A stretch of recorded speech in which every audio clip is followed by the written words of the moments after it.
Ngasigi sinadalo asigi oiba themsi koina actor story haina thamjabani.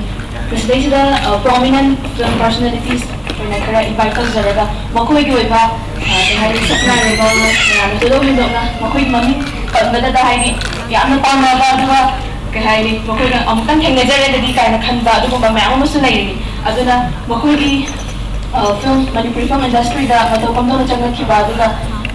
makoi thengna ba challenges adiga sigi thak se phawa lakna bo hana bada kari kari struggle mayo na rakhiba adugi oiba makoi gi oiba wari sing adu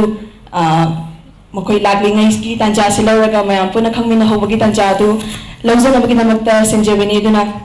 ngasigi mingona panjarabada mayam gi namakta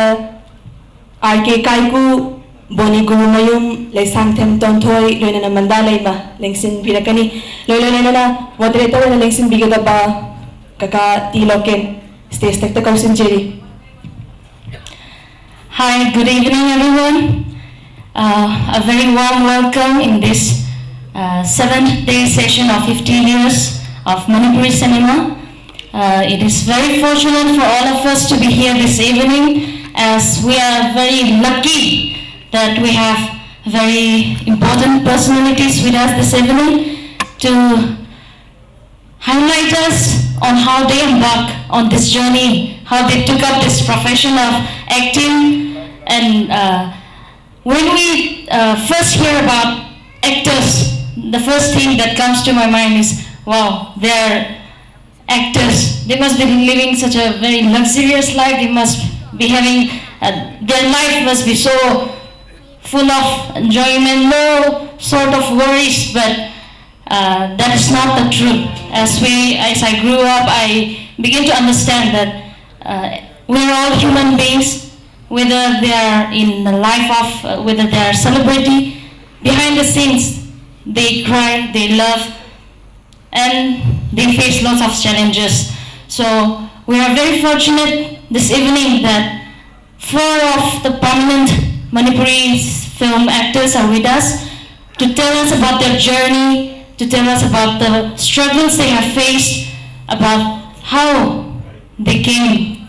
on this stage today. So let us all welcome them. But before we listen to the stories, we would like to felicitate them. So may I give this time to Michael.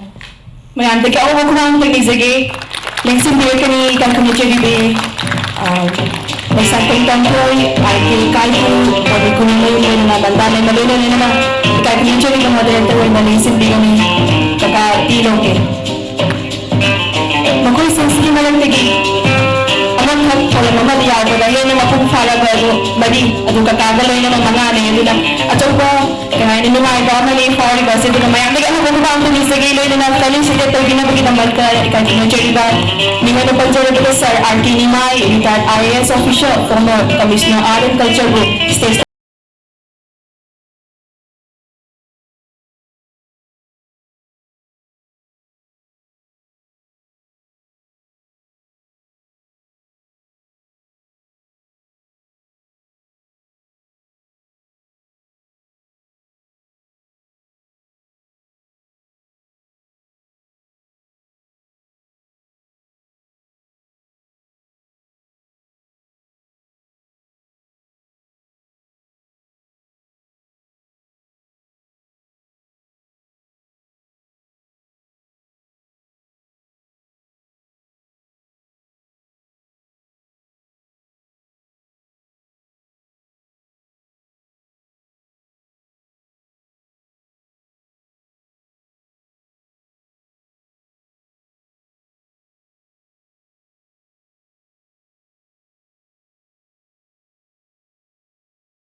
ahan waktada pun ku kong ni kai khum nazari ngasi manipuri film na sahi yangkai chupna sangsil lapagi khongchat asigi mari lainana pangtholiba 50 years golden jubilee for Manipuri cinema hariba celebration program asigi saruk ama oina ngasi April ki tang 2021 asida pangtholiba cine dialogue hariba program asida saruk gariba khoi manga magna punwapu amukana kurumjari tasingnamak aikhoida pibirpa topic asi ahan bada koina thinajabada cine dialogue ki topic asi dreaming for cinema haina pibiraki dreaming for cinema si ki topic si da koina kari haigadagi kari ngangnagadagi haibadagi ai samakta aigi oina angang singi nate aigi oina kitang confused tawbasu leijaki adubu aina definition kari kara kamai tawdagi na hangjarba matungdadi atopa information amada topic asi actor's story haidana bibire adu yam nuwaije actor's story haisi asagi dreaming for cinema haibadada dum yausan basu yaba pot amadi oiramgadra khanjai adu still ekoi ngasi phamjari basi actor's story ki topic oina ngangjagadori bani haijagadori bani adu still lauji phauda khoi booklet ta amadi ki khoi ki souvenir dadi khoi topic se dreaming for cinema na dum leibasu ui adu mangda khoi ki MSFDS ki whole sangham mamang theater riba program cha adu dadi actor story na lai anyway ekoi tasengnamak Manipuri film industry haigadra ekoi se ekoi gi wakhaldi akoi film industry ena dum laujare adu yamna sawbus nate ekoi tiny state asida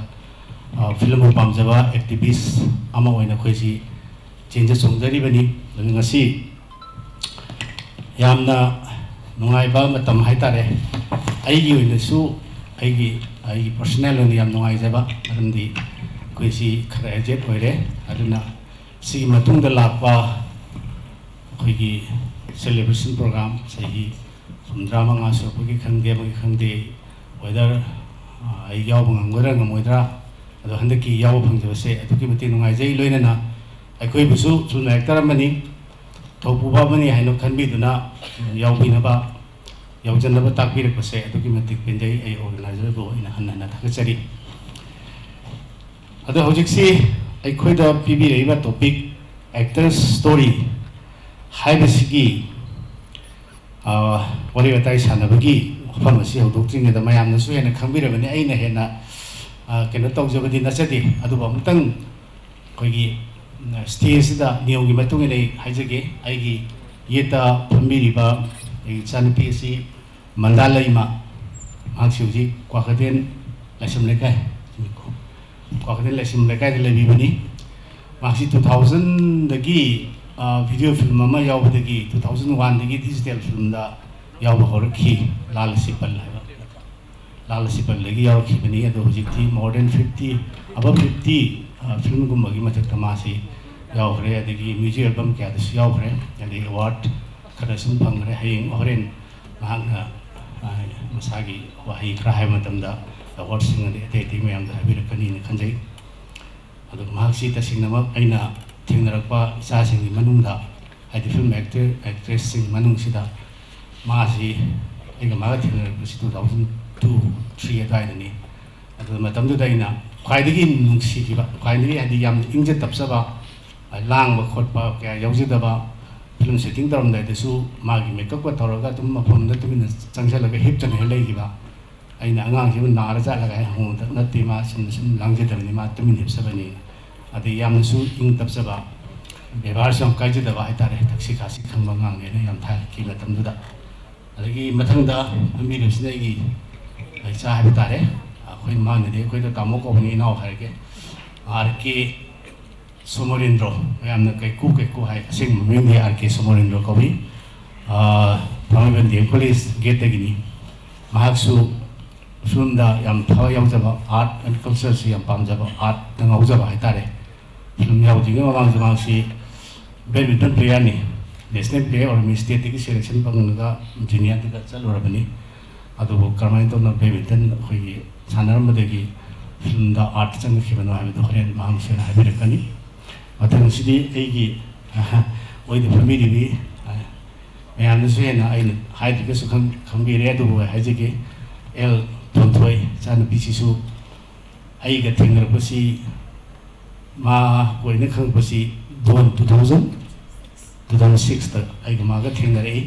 ꯃꯇꯝꯗꯨꯗ ꯑꯩꯅ ꯈꯟꯈꯤ ꯑꯉꯥꯡꯁꯤꯕꯨ ꯀꯩꯅꯣ ꯐꯤꯂꯝꯗ ꯌꯥꯝ ꯀꯟꯅ ꯑꯐꯥꯎꯕ ꯃꯤ ꯑꯃ ꯑꯣꯏꯔꯛꯀꯗ꯭ꯔꯅꯤ ꯀꯥꯏꯅ ꯈꯜꯂꯤ ꯑꯗꯨ ꯕꯦꯕꯥꯔꯗꯤ ꯌꯥꯝ ꯐꯖꯕ ꯑꯩꯈꯣꯏꯒꯤ ꯍꯦꯛ ꯎꯅꯕꯗ ꯍꯦꯛꯇ ꯈꯨꯔꯨꯝꯃꯤ ꯍꯦꯛꯇ ꯌꯥꯝꯅ ꯌꯦꯡꯕ ꯋꯥꯔꯤ ꯋꯥꯇꯥꯏ ꯁꯥꯟꯅꯕ ꯌꯥꯝ ꯅꯨꯡꯉꯥꯏꯕ ꯑꯉꯥꯡ ꯑꯣꯏ ꯑꯗ ꯑꯩꯅ ꯃꯥꯁꯤ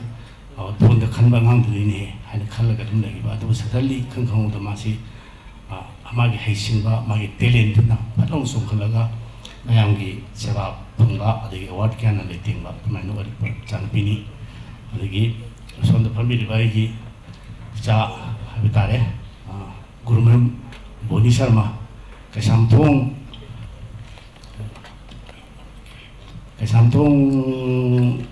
ꯑꯩꯂꯥꯡꯕꯝ ꯂꯩꯀꯥꯏ ꯑꯗꯨ ꯃꯍꯥꯛꯁꯤꯁꯨ ꯌꯥꯝꯅ ꯑꯥꯔꯠꯇ ꯉꯥꯎꯖꯕ ꯑꯗꯨꯒ ꯑꯥꯔꯠꯇ ꯉꯥꯎꯗ꯭ꯔꯤꯉꯩ ꯃꯃꯥꯡꯗꯁꯨ ꯃꯥꯁꯤ ꯃꯈꯜ ꯃꯈꯜꯒꯤ ꯊꯕꯛ ꯃꯌꯥꯝ ꯑꯃ ꯆꯦꯟꯖ ꯆꯣꯡꯗꯗꯨꯅ ꯃꯥꯒꯤ ꯌꯥꯝꯅ ꯀꯩ ꯍꯥꯏꯅꯤ ꯑꯋꯥꯕ ꯈꯪꯗꯕ ꯑꯗꯨꯒꯨꯝꯕ ꯏꯆꯥꯅꯤ ꯑꯗꯣ ꯐꯤꯂꯝꯗ ꯆꯪꯉꯕ ꯃꯇꯨꯡꯗꯁꯨ ꯃꯥ ꯁ꯭ꯇꯤꯜ ꯍꯧꯖꯤꯛ ꯐꯥꯎꯕ ꯌꯥꯝꯅ ꯊꯋꯥꯏ ꯌꯥꯎꯅ ꯁꯥꯟꯅꯕꯒꯤ ꯈꯪꯗꯦ ꯑꯃꯒꯤ ꯈꯪꯗꯦ everywhere every time मासे दम दरकार हो मिसकनी हरेन हाकी मरंदसु मसाना हाई मतंदा दम याबिरकनी मथंग सिदी आई नबदी लोइना खरा मखोई मरंद खरा हाइजरे अदु मथंगसी मसा मसाना खैगे एक्टर सिंगसिना मसागी ओबा हाइगी डिटेल ओबा कइनोदो वादो खरा हाइबिनबा इना इंट्रोड्यूस तोबिनबा हामदा बै जानपी मंदालैन सिदजगे थागचरी काका आइसे वीडियो फिल्म मांगरुरबा थवाई हाइबदुदगी आइगी डेब्यू फिल्म ओइकी अदुगा मयामना सक खंगनाबिबा फिल्म हाइरगदी लाल सिबल डिजिटल फिल्म सिदगी सक खंगनाबिबा हौकी अदो हौजिक फावदगी फिल्म यांखै मुक्ता वर्क तौजख्रे अदुगा आइबु इकाई खुमनाबिबा ओइना 2003 साइदगी अचीवमेंट खग पिबिरे कोइगी स्टेट की ओइना मफम मफम द सिनबा स्टेट अवार्ड खरगा फंगे अदुगी मतुंगदा 2004-5 साइसिदा नॉर्थ ईस्ट की पीपल चॉइस अवार्ड ओइना अमा फंगे अदुगी मतुंगदा अखोइगी स्टेट की FFDC हाइने कौरेंगे मतम 2010 दा कबुकलाई फिल्म दा बेस्ट एक्ट्रेस अवार्ड फंगे मधुगी चही दो मक्तदा कोई इंडियन पेंडोरामा फिल्म की बेस्ट एक्ट्रेस नॉमिनी शु चंगे दुगा लाइबक थीबा हाइगद्रा आइगी ओइनादी नॉमिनी चंगबदु फावबा आइगी ओइना मतिक चारे हाइना खंजकी बेस्ट एक्ट्रेस की नॉमिनी चंगे अदु दी अखनबा खरा पल्लगा कोई अवार्ड अचीवमेंट खग फंगजख्रे अदुगा इनयुम पालबा मतुंगसिदा कोई शॉर्ट फिल्म गुम्बा अदगी फीचर फिल्म गुम्बदा कोई इंटरनेशनल की अवार्ड खगसु फंगे बेस्ट एक्ट्रेस नि नतबा कोई टीम की ओइना हाय तारे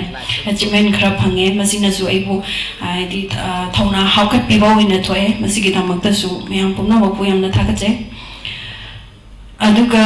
आइखोइना कुमको मतमदा कोई आर्ट चे यामना थमोइ सेंगना यामना ngawjaba mongda kumapagi mami tai akhoi matamda kumamba akhoi mamangda kumamba artist sing asu akhoi mamangda di heroine je kombi na balai tadana mayum da haiba chakadaga se yam waba ama oiramena hai aduga aikhoigi matamda aikhoina kumakpada haitare adui matamdadi aise artist amani gaina haibada mayam mamangda ikaiba pokpadumba oite chawthok jabagi ai adu film da saruk yarabani artist ni gaina uchaba ngambagi ikai ni ngai oitaba matamda aikhoigi matamdadi oire aikhoigi mamangdadi artist sing yamna handhana yengbiba drama yawbini emathong charamoi lakna phana ngamdrabani gaina adumaina haibiba matam oirame aduga mu aikhoigi junior sing sina mu yamna marai bak phabada makhoi da facilities mayam amsu phangye aduga mu makhoi da ke hani aikhoina chawthok saba artist ni haina uchaba chang du dagi hena makhoina uchabana hena mu phangye aduga yamna professional oina leijaba adugumbagi tanja ma phangye si thamjage Lagi kesemuanya kai kuna orang kata mina ba introduce to be ba. Thank you very much. Masih lagi ba. Anda masih musago. Ai masih ambil das sendiri kau kamu nak pergi kai kuna bukan. Pasal tu orang lagi dana. Anda nak beli dana sana le. Beli dana sini pengen mana sandi sini tu ba. Ai hana kaya ni pasal ni je. Mangu dia isi nak kumukani apa sih? Oh isi nanti apa ni aja? Thai nak pergi mini bag ya lagi, ni film kaya naga matau utama ko bukan tahu atas ini actor ko industri deh. Aku school aja, aku sana wa, tu drama ke kaya miaw ya, aku college school ni dah tadi matam tu. Aduh, kangau deh karom deh no, abang je lagi tu betul jum jiwa serak pada ki, aje sana wa je, effort tak nak makta baik tadi. Settle kok siam tang mana ni. Ai jim thole adagi ai national games manpura ta tu na aroi bani adu yom maga ai sana wa tokre ai ni pi yom pale adu ai je hotel um phamaga puchi je wa na lilak pa da amu shi pu matam ne imana bora hawai ne class ka cha maga mit pi ta ka pe matam da ai mang lan se NIS coach oi ba satra myam tak pi ram ba khala maga ko na ai national level la jo ai je badminton da rank 14 chalam ne badminton to le kai ta ko matam da aduga sana ba jam pa maga ai pu ai sana effort dongam da bidigi ai sana ba toki ba je kappa ga ai puchi jai khale puchi lo ere adu ba koram de andi isona hoi kam matam da album khagra hore ai je I'm a big fan of yong amajit chi am ngau pain ha te yong amajit che ma ja ko yim da koi lak da ko yim nam to koi lak ba ai ji ma chi le ge ye ne ai je na ha mo ne yam pam ja pe ro je yong mo je yong amajit che Kalau kita khandre kamu indro kam skina aku nang album kum je na hare ai na mat ndo yun pi jum ju pale ngang ju han do poe si kai je da na adu ma da man me adu ma ai ga man da ga adu anu si bo na du masai gi adu thanga taw bai tare adu kan da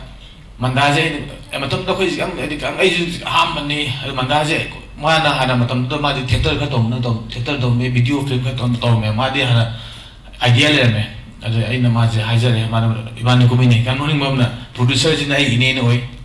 ai isana pis ai pinga gi sare du ai na director ju ore hero ju mo ore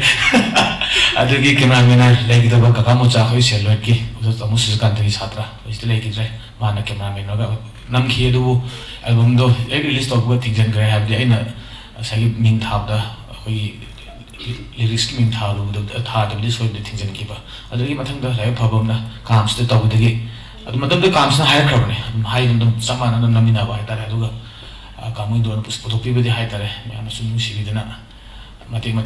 kum ma da gi sum ya na chance bi ra ga si album kum me album kum me da album da gi amu chance phang na film kum me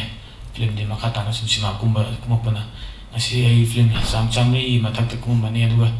ai awards khazu phangjare ai aduga sila ka thank you very much Noeli noi ekuna benlan sanan madagi benlan kote ki thola ga art ki business section la da munta anta khachali tum da su still of bhavma me am pamna ba ekta oi ai khanjai nam ko no ya bi sa tu mathang sidai ni chan pi el tuntoi lagi introducing to bagal na mai khabi na ba Thagachari ahana magtada ngasi actor story tabi gani haidana ngasi chahi angai subagi celebration hapta ama ahanbagi pangthokpasida yengba lakpiriba pumnamak ahalaman sutanjarga pumnamakpu ikoknona khurumjari hauzik mingdi dum haibi gare agi ming asengbadi imai pana thonbibadi leisang them tonthoi ngambi debi na kobi bane du sangman ge na film da changa kansida sangmal le sidi filming je kawba hairaro yam kudu kadak man gare na khar kathalaga tonthoi na da maina film da sum thai go dagi short da tonthoi hauzik ti tonthoi bo haina dre thoi cha na bo ena khangna ba dong to chakada tonthoi na hai di khang da ba thoi cha hai di na khangbi ba dong na tawre wari se kai deba hoga dong no khang mi khudam ki story di loina lai ado ai gi so wari se aina film gi line da changak pase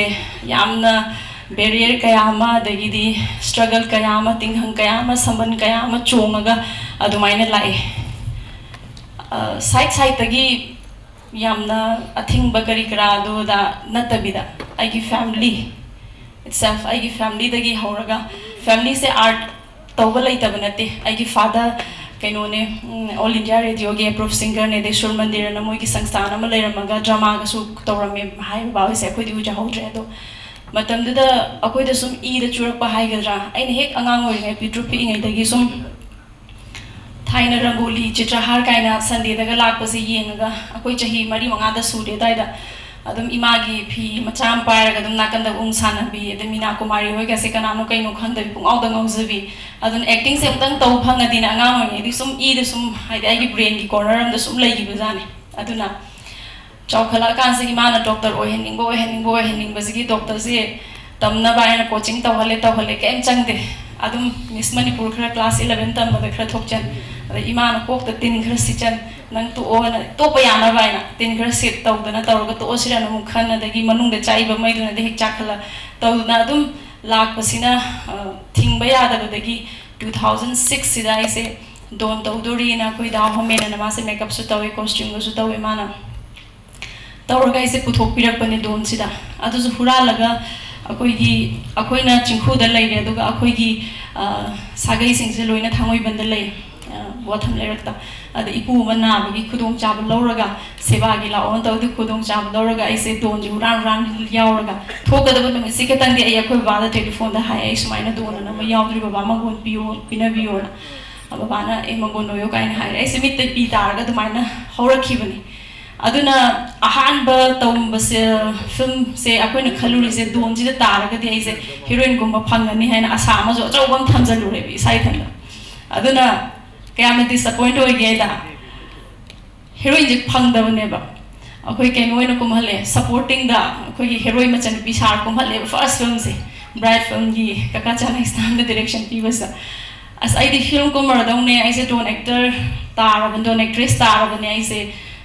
mayam du gi kwai hai ra bane ga na kum doi ne na chatle chala kan da di pura tayo na bane adu da hena ning han na base madu gi ning han na ran da gi ai ngasi sumaina actor moi na sule pa moi hai tar madu da ning han na basi cinema gi language mayam se sitting to woma tam da hana gi kumam actor mayam sidi adum si da close law doi ne hai cs to doi ni ms law doi ni hai ls ni adu ni ada ni hai akoi na khang da ni na magi short term si nei myam gi khang da ni na adum ade acting do koi di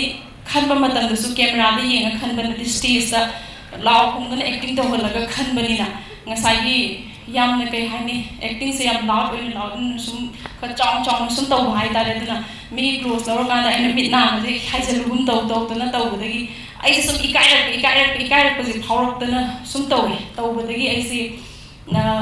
kai hai ta khang de film je tu oge khale chana drama le do iman ga pam da ba tin si chan gi busing do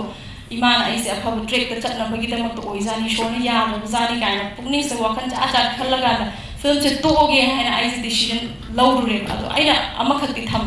if I tawraga de ai tam ma taw he na khan gi matam du da aduna adugi khara lai ra kan da chahi tha ni pa nam le kan da yamna yan surprise oina phone ma lai mon da aduna kana oram ge da khoi na lai lo na khan ba director ni oina panjo ka biswamitra magi ko lai adai da adusu film da kumbi ona smai taw duna second babu dai na film ka tawduri ada muslim na pi kitang saksi kitang kan thakari na mama da sakam ka pa mi ka hai ba मतमदुदा आई खले ओ आई मोदा लाक family सुम लाक तो लेना आई से यम कई लौसे लौरिसे खलगा ओ आई ना पामजबनिना अदुम यादो लौरगे ना खलगा आई ना ककादा request हो आई मतलब कि टीवी पे आप राइट कितना तमजर रखिए अदुस आई कॉलेज चलबगी ते कॉलेज कमर्स तो तमने अदुगी कॉलेज चलबगी है कारिंगाई ने से फोन तरोबन अदे कॉलेज से ओबदगी डांस के दा मिले मतलब सो तमने आई से जगोई चंगसल लगा इसे लेदा ओजाले थी बहौरे okay you can take your time and हाइप वाई से यस अदम ब्रेन से दाइना काम ओजा नो इने मन पुज कना तो खंगना लेते तम दुइसेन अदवाई तौरगा आई आदि गुरु हाई तारे ओजा मिंगोने पंजाब दा ओजा निदा जे खुमन मागिदा कोर्स तो वे खोले 6 months की कोर्स की तौरगा अदवाई 6 months की कोर्स तौरगा ना इसे यूरोप पने तमम प्लेटा बनी हाई तारे सिदली ओजा आदि स्कूल लेदना खोतना दगी मतलब द एफटीआई की नॉलेज लेते दगी कदाई तम एनएसटी की करी मैम से आर्ट को खुन लो सगो नरगा लाक नतबिना दगी नॉलेज लेते तानभम लेते अदुना अदुमाई तौरगा फिल्म की लाइन सिदा अदुगी निंगहन नगिबो मिकुप्तुना हाई तारे तो ओगेन खलुबो मिकुप्तुना आइंदा अचौबा थौना अमा हापगा नसिदी मयाम की सेवा खितंग आर्ट की लंबी जिदा खितंग खोंजी थाजब ngambagi hai tare chakadaba long journey yang wali du khitang lepchab ngambagi adumba thaunam ka pibidana ngasi mayam gi mangna ngasi wangang jeri adu nushibidana tawjeruba kharada ai oja guru de director sing apha hai tare team apha puluba ngamba aduna ngasagi award kayama adi khara hai tare yamdi nate award mari mangama karima lojaba ngamjare artist da the national level da ओजा गुरु मयाम की दुग team अफबा director अफबा मयाम की support की सी अदुमाइना award खरा dozen है मसिबो pen settle जगे thank you so much नगे कोई जा तुतुइना कमाइना फिल्म लाइन संग बोलर पदा इन मनुना याबी की दबा फिल्म लाइन जी संग गरम होता पदा फुबु चेबियाव भी हिवा Mamana tin ho chichen bi ya hi star da puni lusi go phawe adu ni hau masagi talent le jaba madi ma film lines art sida thoi ka tok chak de ni si yam masak khna ba miam pam na ba man film industry ga mata si ga na le bi chan bi ya thank you very much athang di bi cha ji boni sharma si हानदा film दा आइगे थिंगरी वांग the मासी कई सुमांग लीला है को सुमांग लीला दा हम सब खाए बंगा मोन कोनी मासी आई नो सी या जो करा मसंग वा जो करिम तो mai wa ही वता जी कोई कई है नी लुसी दो पुनी मम्यो असे बनी मसी आई मैं खन की अदो आइला आई सामुसु ड्रामा की एक्टर मा since 1971 di mani drama di member mo le artist member le jar pani aduna adu wai ko yi ni na o magi magun nam di le hai ai ni si de se magi magun nam le khallaga ma si pawa ekta mo ni khale ro ko mo de ma film chang kan de ma si arui be ka ye na na tha ra chen ma nga mo le se koi mo ni de ki koi chon sa ge to bi ro de te loi na du ga wai ka da abi ni si de yang mana mana sendiri pak oza urusin sini mau apa kau itu mau kau mana kerja ini di acting di environment apa dah tu soal kau imagi dah lagi ada so stage dah imagi dah yang laki pak misalkan itu sakti yang positif. Ayah film kerana torakan dah di minum si pengawal mata dah. Ayah nak pungna tu ayah tahu bahawa hujan sudah tahu. Bunyi hero kumaya yang khusyuk ayah bersih. Ayah yang muai. Ayah want to inspire. Ayah yang inspire bahawa. Ayah want to itu mesti macam pilih hari muai itu. ai thi hai bagi na thaga sunghian sa de hai bagi nuai ta batu nate do ima babungna picture ngai ima drama gi rehearsal tor khut chamaga ma rehearsal tor aina phakta phamaga ima ngai ba baba su theater worker ni acting shotum to ye ga Manipur Dramatic Union bi very serious ta thobak yak tok jaba ko chen ba pam jaba maina ima babungi picture ngai mung ji da khoi mung da ai angang ngai da sum tajar prisna kongda dolam chabagi natraga lowing wall sapati lepson magi wari tagi drama gi lila gi acting gi wari ta dugi dune influence tawraga da adum ina wakhal tar padagi acting tongning magi wakhal sila ke laita lairana maram moy ka da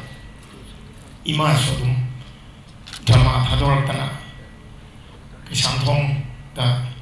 hinjang mi yon na vegetable yon na imai mate pa ba tam gi hing na ba wana ba tam khar kep lai ra ten aina khar mapung phar pa dagi lai tam na suba nomba to ya ba to en lai ta chi suba jugali oi ba ki khabar ya pa second gi hawker and store street mobile store tawraga adumaina aduga heroine na lakpadna 1994-95 sida Pasimok Dramatic Association da drama se prongelo na niung sumna yaoga acting gi career ma siangge Pasimok Dramatic Association sida I joined town ni tawda azu cover yen masalam madagi Pasimok dagi khangnar pa marma pa sing sum Pasimok da yen ba gi yaw ke sai ani Pasimok Dramatic Association da yaoga mapan daga short play competition na singba amukhak sat phamoi Pasimok Dramatic Association da adudagi lam se ai yung khar thapna bani na aina chathok jasing gi su pambai se ka samphong tu Pasimok chatpagi nungdang le rehearsal to matam su phatalo matam oi matam lo hamna insurgency gi ke su problem yam lai yo matam oi ba da bawan nang nakshan na yo Manipur Dramatic Union thai hainer se aina Manipur Dramatic Union gi mabun yang koi na kan da ni chang ma ai na pakhat sa da sum ai na cha yo bi ong na bawan nang sido yo hai to sadan laiba yang phaba mi ko ma Pathobina tia mandira aina smai to na ko yi marma pa sing ai ne ne ma masaji na ma kai leis nang phone do ya di lama su pa to le nang la ga o ja da ulla ga smai na da ulla ga nang ko to ya ni yen sin na try to chin aina Pathobina no ma chale si discussion ni mama to na dis na cha tham bi ga ai ji ma chu yam ta da mi sha ka ma ni kau hapen ningsangi, itu mori kau ahong hapen nama kuina selak pagi maning guru ka kalar kau kerti tu ni. Duna drama yang gena lakanda nokning boy na pau ki bezani. Yang kena tahu dah hai tak. Hapen yang sang sele. Hapen dia tu cepat apa sih cepat. Justru tu kasih. Hai nak juga tu sulit. Tisio pistaga pieza sang yalu tanto su yaw na kui ngai da sum ai lu tong pakki anai dorga la ke ke yam tension da ne dari nak mandi da oza marwina ai oza rajin nam na oza me amma mati lai mind training idea me amma to an ba apa ni workshop dari da Kolkata Guwahati de patok mai workshop na sing thabi na adi folk theater ni idea ang mo sana pili gi mai torga Pathobina mandir da sang pada ai ano ba mapo ma yana niung sumba acting it kan ma yang formal lo ba kan ma lai yaw su mirak tin ngam ma gi kan sum la paduna 2005 2001 da national scholarship phang folk theater da bazam lai kai no to bi de folk theater da mu sei ani du kan na hona re de 2005 de Peacemaker Artists Association da sumang nila da sumang yau ji hai bi sona di hingna ko gi pambai di le ta ba hingna di ya ta be imung di support sa tong do ya ta ma pung halu ma mai na ai ngun na chong kan ki ka mai ko ta thole ma tam da ai professional theater drama modern theater ko na to ri ba mong pan thoi bi da to ri ba za gi training ya la pan thoi bi culture ji ne la thok pang nam da ba si de la thok ni khan ma da ichai ko no wa za ba yum na li mu ai am ba sing imana di hai de ya sumang ni la o ne yo adu di sumang ni la mi sa ki na te sumang la yo di akoi mung pa cha pai hai yi ke ro ni wa ni si tang ni phani hai ki ana maya si da ching thek na ba roi ba da ai ba sa da ra ismail sumang ni la I hai de ra ai yo ra ra ai wa hang ko yaura hari si ma masana di chai to re khang ai wari lo je re si wang na khang je ra no na nu shi na chalo lai lo ye ai mai khu no di to nang se yi tara ya si tren to re sumang na si am lu a phom ni khoi na to ri si ga si am on na ba khale ka ni nang na ba di khona ro sa machinjak thi ba ni sa khallo yum da mo halaka da ni hai na zana flashing period ta 2005 ta Peacemaker Artists Association da yawe ahan bali la da flop sa le pakre na lok sa le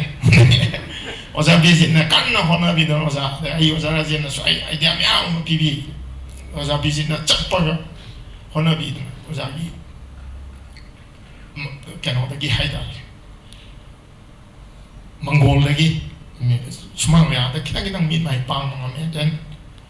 2010 pun semang ni lagi ok 10 lagi semang ni lah ada semua yang kami tu na film high bahu gile negative role ada film so mu ai ham film je koi ye talent sendiri ba koi superstar maga kumin na bagi aham khongla bam sida yang aham impression na kitang phare film jila mai thambi da ai kai ku aham onjan na ga siata ta thina ga na kalang ni ai ang ngai lo apa on tang sia to ka ga ai sang la ba ini yang no eno ba no bi ai na yang ngai ji je yang kina to ge akwai abianong ni ta da su ado aina wani sida negative character villain na waktu bani yang goal so ma pung pai ma sama su na tre ado so win line na direction to ba ma yang pazana na yang ma pung pa na PBI ni ngam do da shooting sum to je no ma lumini ni guma sur ko to ai koi roses ana billion yang sama koi kai ku ga so ina ra bani ma koi Peacemaker da so min mana ingon da nundang ma call to le pung trama theng ta kan ji da ai di sheda lamida mi gi sa pa je oh great actor na ta theng na bani na ingon da yang pakhat pa myun chong ba camera roll to ni khala pa da pakhat pa na hen ba acting tong ning ma di la na choi ga drive ji gi ha na mi pai ba lai ba ma tam ma ni adu da Roses na ingon da nundang call to pa se lupa gitu kailangan nangka masih shooting halap kaya pun halap tengah as nang kaya kuna ti appreciate tau le ma ingon hai ni as yang sati man upang tau le nang section lo na hai ai dik roji sun ne bilin oina man recognize tu ni yang sati ba bilin nama thola ni ba nang section as pira ni mai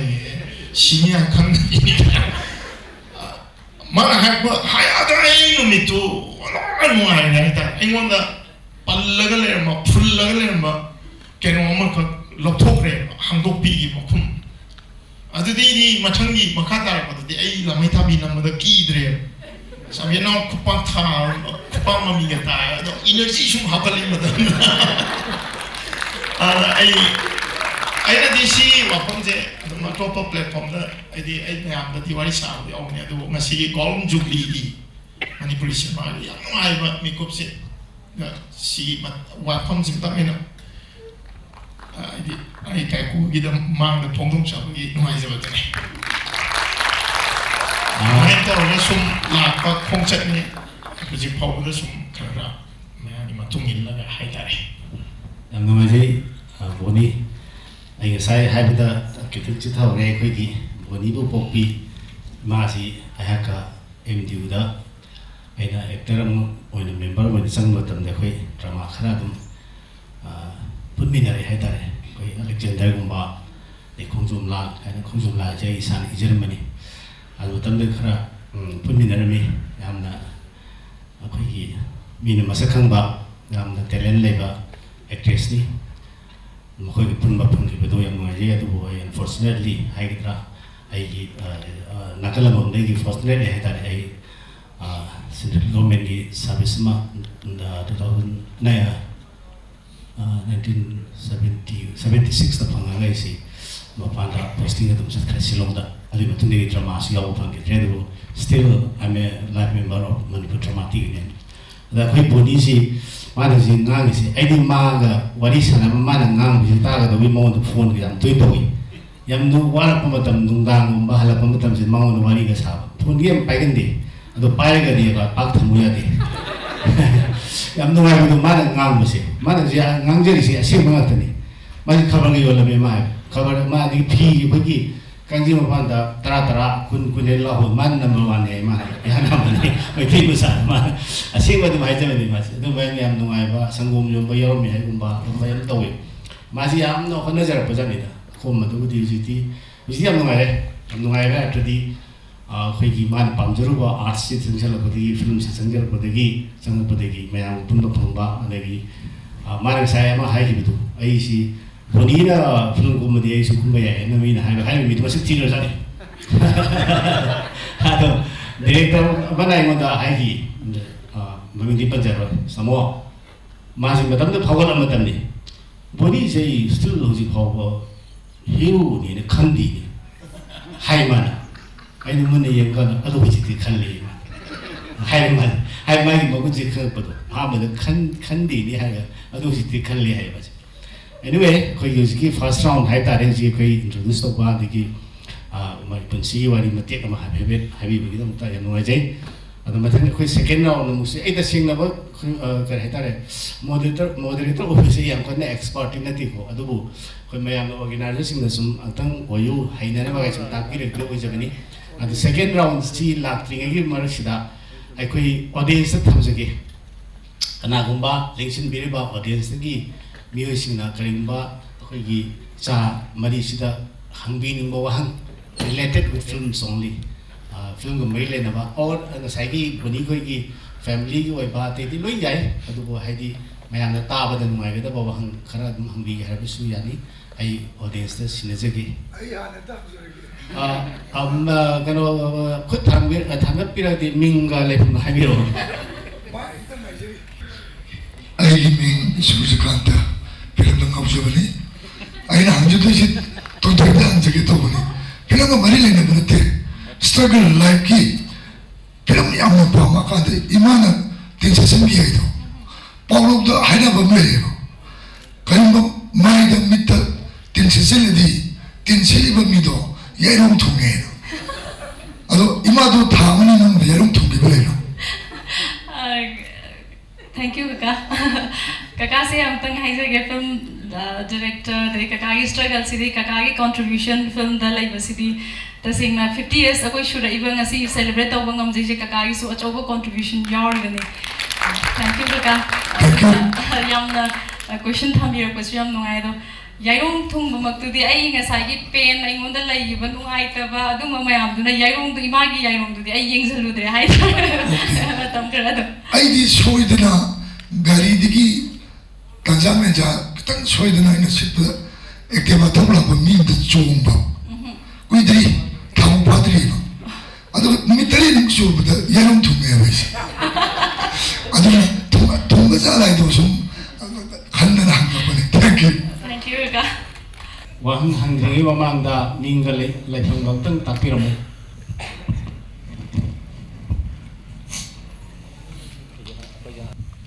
Activity being Salam Rajesh film activist ni documentary the katok job ni activity question nanti sum kena ta share to gitu ni sai boni gi wari do kan noi dum kita kan ta hapsin jagi to ni boni na yan han na patwi na ta mandi de lila yogi la pa limit che ak tarajin ga yumna nang kai gi matuk ta 또 밤에 월이 사는 애가 는 뭐니 라이 아는 사이 뭐니는 하기 마이나 아코이는 수이행 간다 야 망왕웨는 합변 실러가 그래 정모 나 있다래 라이 에드가 따지는 항에는 리라 하이브란 뭐니나 리라 막디 약간의 experience 리티 양 강드리 아주 마시다 따지는 나 하지 막디 여기는 observe 락디 라오도 좀 예무 마야는 또리 빠진 나한테 ಬಂದಿ기 거기는 또리 거리가 되기 모비인 되면 무슨 없었도 맞던 그렇게 또 니메도 땡네 아직이 사히에니 그만 맞던다 아무 빠지면 나한테도 오케이션 뭐기 락한다 안원에 서프라이즈기 뭐니지 롤 요래면 레다 닝토기 가트 맞다 뭐 빠이러가 요래면 아직 탈단 아직 사히에니 kumba ông ngồi ngồi đi ông lạc ăn đó anh đi mà nó mang ta dân gì mà cái đọc những cái gì mà tiếng bằng lạc ăn đó phát tan lạc ăn thì body sẽ cái nói cái second lead role lâu lên rồi anh đi mai progressive thua anh đi mai mà mang đó lạc actor participant nào thì mình thì ông đó same character đó sẽ mà đi mang ra đúng đấy anh đi body cái gì sẽ hôm mình sẽ đó am cho nó repeat cái nó lên anh đi cái phát tan thì nó kan mà lead role second hero hay tare participant ada second lord me adigi khala le ga adu matung da lamyaw gi kan tai adu ai di just mayam da share tong ba na boni mun na khang ba mi yogi rang mani ai personal observation di ai am struggle je my background is am struggle tor go horrible background ni plus am hard working adu my repeat kan se just small character 아마디기 한쪽은 떨어가 그리기 드라마 더 theater 헤로기 롤 요로파 이 필름도 금방간다 마양수 그 삼동이 박하는 거 하고 아니면 파우드나 아이디 너무 테너간 필름도 떨어간다 뭐네 에피소드 이거 마이 하드 워킹 엔듀런스 아디기 남다바 만나 칼리보데 십동 남다바 당시 십도레 마양 sakang hero 뭐에 망 세 삭티고 거기 버리도 나도 hero 뭐에 그 캐릭터 롤 아니 from example character role the when 사루칸 게 제일 많이 하는데 나하오리 간데 그런 칼레도 그 film superstar 간데 제일 많이 하는 많이 그 백그라운드도 그 거울 간데 헤로인다 여기 캐피탈리즘 막 아주 본인이 struggle 제 아이들이 personally 생각하는데 양 encouraging way 아토파 new coming filmmaker 신다 para amat también 칼리 본인이 그렇게 다그자리 라제스 민가 레펑 타이미 ai ninjes mangol zo film pam jaba akoi 칸부금 더웨 akoi kai ku ga boni ga marwai na ni jida ta hang jage isala ni sidi sa ni sidi to kre mai hane dum mane moi ni da hang ko si film ga ni ni ko ni to boi khan gano moi ni si niam ya ba manipur ki superstar na ta ni ado karibumba producer mana natraga director mana film shooting si ayung pung tara dagi camera thani madu nangna lakta me hardi ai ina wani si film kumba mani ga habi gadra koi taza bada ek tension ko ani si sin mana ro matam ji am thengal le have report am dilai ba ado mase karibumba ai ne jo film ji namje gen khalle aduna ina wani si ka bahaya gari ko na pung tara da fix camera thani madu yaudi o hai matam da kare problem le ke ma'am तो दिसिनो तो तवनो से मेरे question लो नुंगाई बा तसिना आई जे मरुइना आई जे quality schedule दा खरा function तो actor ने हेतारे याम सेन हरबदी आई जो कइनो दा मतम अहामा हौप कांददी अखोइ जे याम वेरमी अदगी सुम सेफ्टीज ऑफ सर्वाइवल हेतारे हिंगनबो होनाबदा अखोइ अतोपा थकार कारबा तोबा aduna adu thabak to han nangna chakpada halakpada shooting jina suppose po thandi amoi chatmi je yum de pick up to je jeep de la ame jeep de director phamani actress phamani hero ju phamani clue ju phamani running the koi toli yawani yaw daga bora khaw khaw yawani mora kha yawani bora khaw de hori toli chingnam ne je cameraman ji yawani adu kanne khoi malamne adurigi shooting sum to tawdegi sum chaklap sum pagal pa heta adu khoi ju mi nu si bidana yum di tasina purok pang puri ada bina sinma bidi akoi na sin aine tasina sinma kuntrani phumung se lupa ma rokte ei oi da bujang zero aine phangre je isai du jingai ai album kum ri myam thaina ai lupa chama ba phangte ai ham be sa phangi je nang na ke ba isai du lupa chama ga phangi adurigi phangba khara hori aduga sinma du jingai maman kum gi myam phangte aine sinma da ama phangi je harichandra da ai main sa harichandra ro sinma ma tum mi ne pamna yi na gi ba sim harichandra lupa chama ga phangi ba adu main sa ga phangi ba lupa chama ga adurigi pisa lupa chama chan lising ama lising ani phangba hoki adu marak sida mi ne me khangbi re so di yum do pu de atra ichani pi ni sijale ali ti sa ai hingna ba hona dai kare khalam di chi thong sing ga taw da hoi adu ju le re tu ga khar ju wa ba ta tare matam da amaga adjustment to na hona ba ai roi nu ngam ju le ba ski ba ni gi wari ji tamon le habi bu da boni ji no mala ai ji shooting ji chap pa wa ai shooting tum chat ba gi charing ra be sian producer ji la pham le ung ma pan ma khai tara mu tare ai ba le sing ge ko pham ko na dum to ta ga chi su le bi da ma lại ma producer không lại sắp sang này ma shooting jai na na ce sedih ma na ngam producer ni je na mo wa ni hai tra ai u di u producer ni je wari je lo sing ni je sing lo shooting ma shooting lo lai na je ma shooting lai ne ngam pung ba kai ta to ko le ba ai je phare ngam adu de ni shooting cancel to wi wari thi to je nai ba gi ade hoi usi phagi yun to wani amam le de poda phawdina te de producer sinjari barangjari ba magi numit gi man to muda business mi ma do pisa mang ba matam ta sena man producer mi am pisa pa business ade adu za na sen to ge to ta sena akoi ju wama dak na hai tare no om de schedule ari chem ya kholi hom chem ya kholi ta sena sima do yaw ro ga pisa phangni na te mi de nu si de na habi rei ba akoi de sima no mi schedule ari akoi de piru jende atam ji jaw video de pung tra ma thu bodo pibi schedule do adu sona ka de schedule ji pung bar ta ani hai do ne pung tra ta ani hai do ne suppose ayuk se la ani khangna ba tam la ne pung apon pa do ko chap chap ke ma thage pung tra ma thoi thage na am da pung tham do nang na chalo ai na do phone down kam ai pung tra ma thum khai nang na ba ke sona shooting ho gar ni makeup to gar ni nam sum ja pung ama ta sat ani so pung ama ta bna son na pung khoi thane ma tam do soi le ai wal pung ama ta adu sugum ma je kam yawe de schedule ji mi de theng lai akoi to ri na amag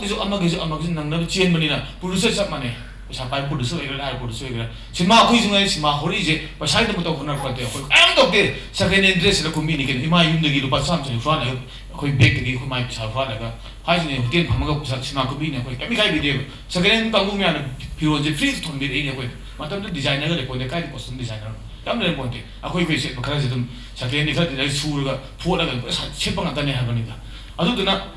ama ge exist tawraga ama da mari sima dum loina hona da adu ge themu je myam yawe na haija bani adu makna ai hoi ai asoi bani ai na matam da sima ani hum do bu du gi je asoi ba makni har ga zo ai ta singa dau gi de la te ada producer myam je family nga te na ama ge zo mai pak na ba pe na nang na ba hona ki soi ba ta ne haija thank you very much akoi foreign missionary so ba angun jaw gi yamna taw de yam nuai ba yam su live na taba yam su lu na taba wan ni po khum ma khoi ke ku ne phi re ta se ma khoi ma mo jaw na hang bi re du hang ya bo hang ne ne lo ji maram di khoi ki producer na wa na hona jar ga khoi ki se du lu wa na phang jar ka da matam sa na hong da ba na ba da tam ꯃꯇꯝ ꯆꯥꯅ ꯂꯥꯛꯄ ꯉꯝꯕꯤꯒꯗ꯭ꯔꯥ ꯍꯥꯏꯕꯒꯤ ꯋꯥꯐꯝꯅꯤ ꯑꯗꯣ ꯑꯩꯈꯣꯏꯒꯤ ꯀꯩꯀꯨꯁꯨ ꯃꯥꯁꯤ ꯑꯁꯦꯡꯕ ꯍꯥꯏꯖꯔꯤꯗꯤ ꯃꯥ ꯇꯁꯦꯡꯅ ꯑꯩꯈꯣꯏꯒꯤ ꯇꯥꯏꯃꯤꯡꯁꯦ ꯃꯥꯅ ꯉꯥꯛꯅꯕ ꯍꯣꯠꯅꯕꯖꯥꯠꯅꯤ ꯑꯗꯣ ꯍꯥꯏꯗꯤ ꯇꯨꯝꯕꯗꯒꯤꯅꯤ ꯈꯪꯗꯦ ꯀꯩ ꯈꯨꯗꯣꯡꯆꯥꯗꯕ ꯍꯦꯛ ꯉꯥꯛꯄ ꯉꯝꯍꯧꯗꯕ ꯑꯗꯨꯝ ꯂꯩ ꯑꯗꯨ ꯃꯥꯅ ꯑꯩꯅ ꯅꯣꯡꯃ ꯃꯉꯣꯟꯗ ꯑꯅꯤꯔꯛꯀꯨꯝꯕꯁꯤ ꯋꯥꯔꯤ ꯁꯥꯟꯅꯕꯗꯨ ꯀꯩꯒꯤꯅꯣ ꯃꯤꯒꯤ ꯐꯤꯂꯝ ꯆꯠꯇꯕꯒꯤ ꯁꯦꯗꯨꯜ ꯆꯠꯇ꯭ꯔꯦ ꯍꯥꯏꯕꯒꯤ ꯀꯩꯒꯤꯅꯣ ꯅꯪ ꯍꯧꯖꯤꯛꯀꯤ ꯃꯤꯗꯨ ꯂꯧꯕ ꯂꯥꯛꯑꯒ ꯅꯪ ꯆꯠꯇ꯭ꯔꯦ ꯍꯥꯏꯕ ꯀꯃꯥꯏꯅ ꯆꯠꯇꯣꯏꯅꯣ ꯀꯩꯒꯤ ꯆꯠꯂꯣꯏꯗꯣꯏꯅꯣ ꯁꯦꯗꯨꯜ ꯄꯤꯔꯒ ꯒꯥꯔꯤꯅ ꯂꯧꯅꯕ ꯍꯥꯏꯅ ꯑꯃ ꯑꯥꯔꯇꯤꯁꯇꯤꯛ ꯑꯦꯛꯇꯔꯁꯤꯡꯁꯤ ꯂꯧꯕꯒꯤ ꯅꯤꯌꯣꯝ ꯑꯃ ꯆꯠꯅꯔꯤ ꯃꯅꯤꯄꯨꯔꯗ ꯑꯗꯨꯅ ꯂꯧꯕ ꯂꯥꯛꯄꯗ ꯒꯥꯔꯤ ꯌꯥꯎꯔꯛꯑꯦ ꯊꯣꯛꯑꯀꯥꯟꯗ ꯑꯣꯇꯣ ꯑꯣꯏꯔꯝꯃꯦ ꯑꯣꯇꯣꯗꯨꯁꯨ ꯉꯁꯥꯏꯒꯤ ꯗꯦꯕꯣꯂꯦꯇꯦꯠ ꯐꯥꯏꯔꯛꯄ ꯑꯣꯇꯣ ꯑꯣꯏꯔꯖꯥꯠꯅꯤ ꯑꯗꯨꯗ ꯃꯥꯅ ꯁꯤꯗꯣ ꯀꯃꯥꯏꯅ ꯆꯠꯇꯣꯏꯅꯣ ꯆꯠꯇ꯭ꯔꯤ ꯆꯠꯈꯤꯗꯦꯕ ꯑꯗꯨꯃꯥꯏꯅ ꯇꯧꯋꯤ ꯑꯗꯣ ꯑꯩꯈꯣꯏꯒꯤ ꯍꯥꯏꯔꯤꯕ ꯇꯥꯃꯣ ꯍꯥꯏꯔꯤꯁꯦ ꯅꯨꯡꯁꯤ ꯋꯥꯔꯤ ꯑꯃꯗꯤ ꯅꯤꯡꯁꯤꯡꯉꯛꯑꯦ ꯊꯥꯏꯅ ꯑꯩꯈꯣꯏꯅ ꯁꯨꯇꯤꯡ ꯆꯠꯄ ꯀꯥꯟꯗ ꯕꯤꯁꯦꯝꯄꯨꯔ ꯇꯥꯟꯅ ꯕꯁ ꯇꯣꯡꯉ ꯆꯠꯂꯦ ꯕꯤꯁꯦꯝꯄꯨꯔ ꯄꯥꯔꯀꯤꯡꯗꯒꯤ ꯑꯃꯨꯛ ꯕꯤꯁꯦꯝꯄꯨꯔ ꯈꯥꯝ ꯀꯥꯟꯗ ꯑꯣꯛꯇꯣ ꯇꯣꯡꯉꯒ ꯁꯨꯇꯤꯡ ꯆꯠꯄ ꯌꯥꯎꯏ ꯌꯥꯝꯅ ꯍꯣꯠꯅꯔꯤꯗ ꯇꯁꯦꯡꯅ ꯅꯨꯡꯁꯤ ꯅꯨꯡꯁꯤꯌꯦ ꯍꯧꯖꯤꯛ ꯃꯇꯝꯒꯤ ꯂꯩꯔꯤꯕ ꯉꯁꯤ ꯁ꯭ꯇꯦꯟꯗꯔꯗꯁꯤꯗꯤ ꯍꯥꯏꯔꯨꯔꯒꯗꯤ ꯑꯁ ꯌꯥꯝ ꯄꯨꯟꯁꯤ ꯅꯨꯡꯉꯥꯏꯕ ꯑꯩ ꯃꯔꯛꯇ ꯁꯤ ꯑꯩꯈꯣꯏ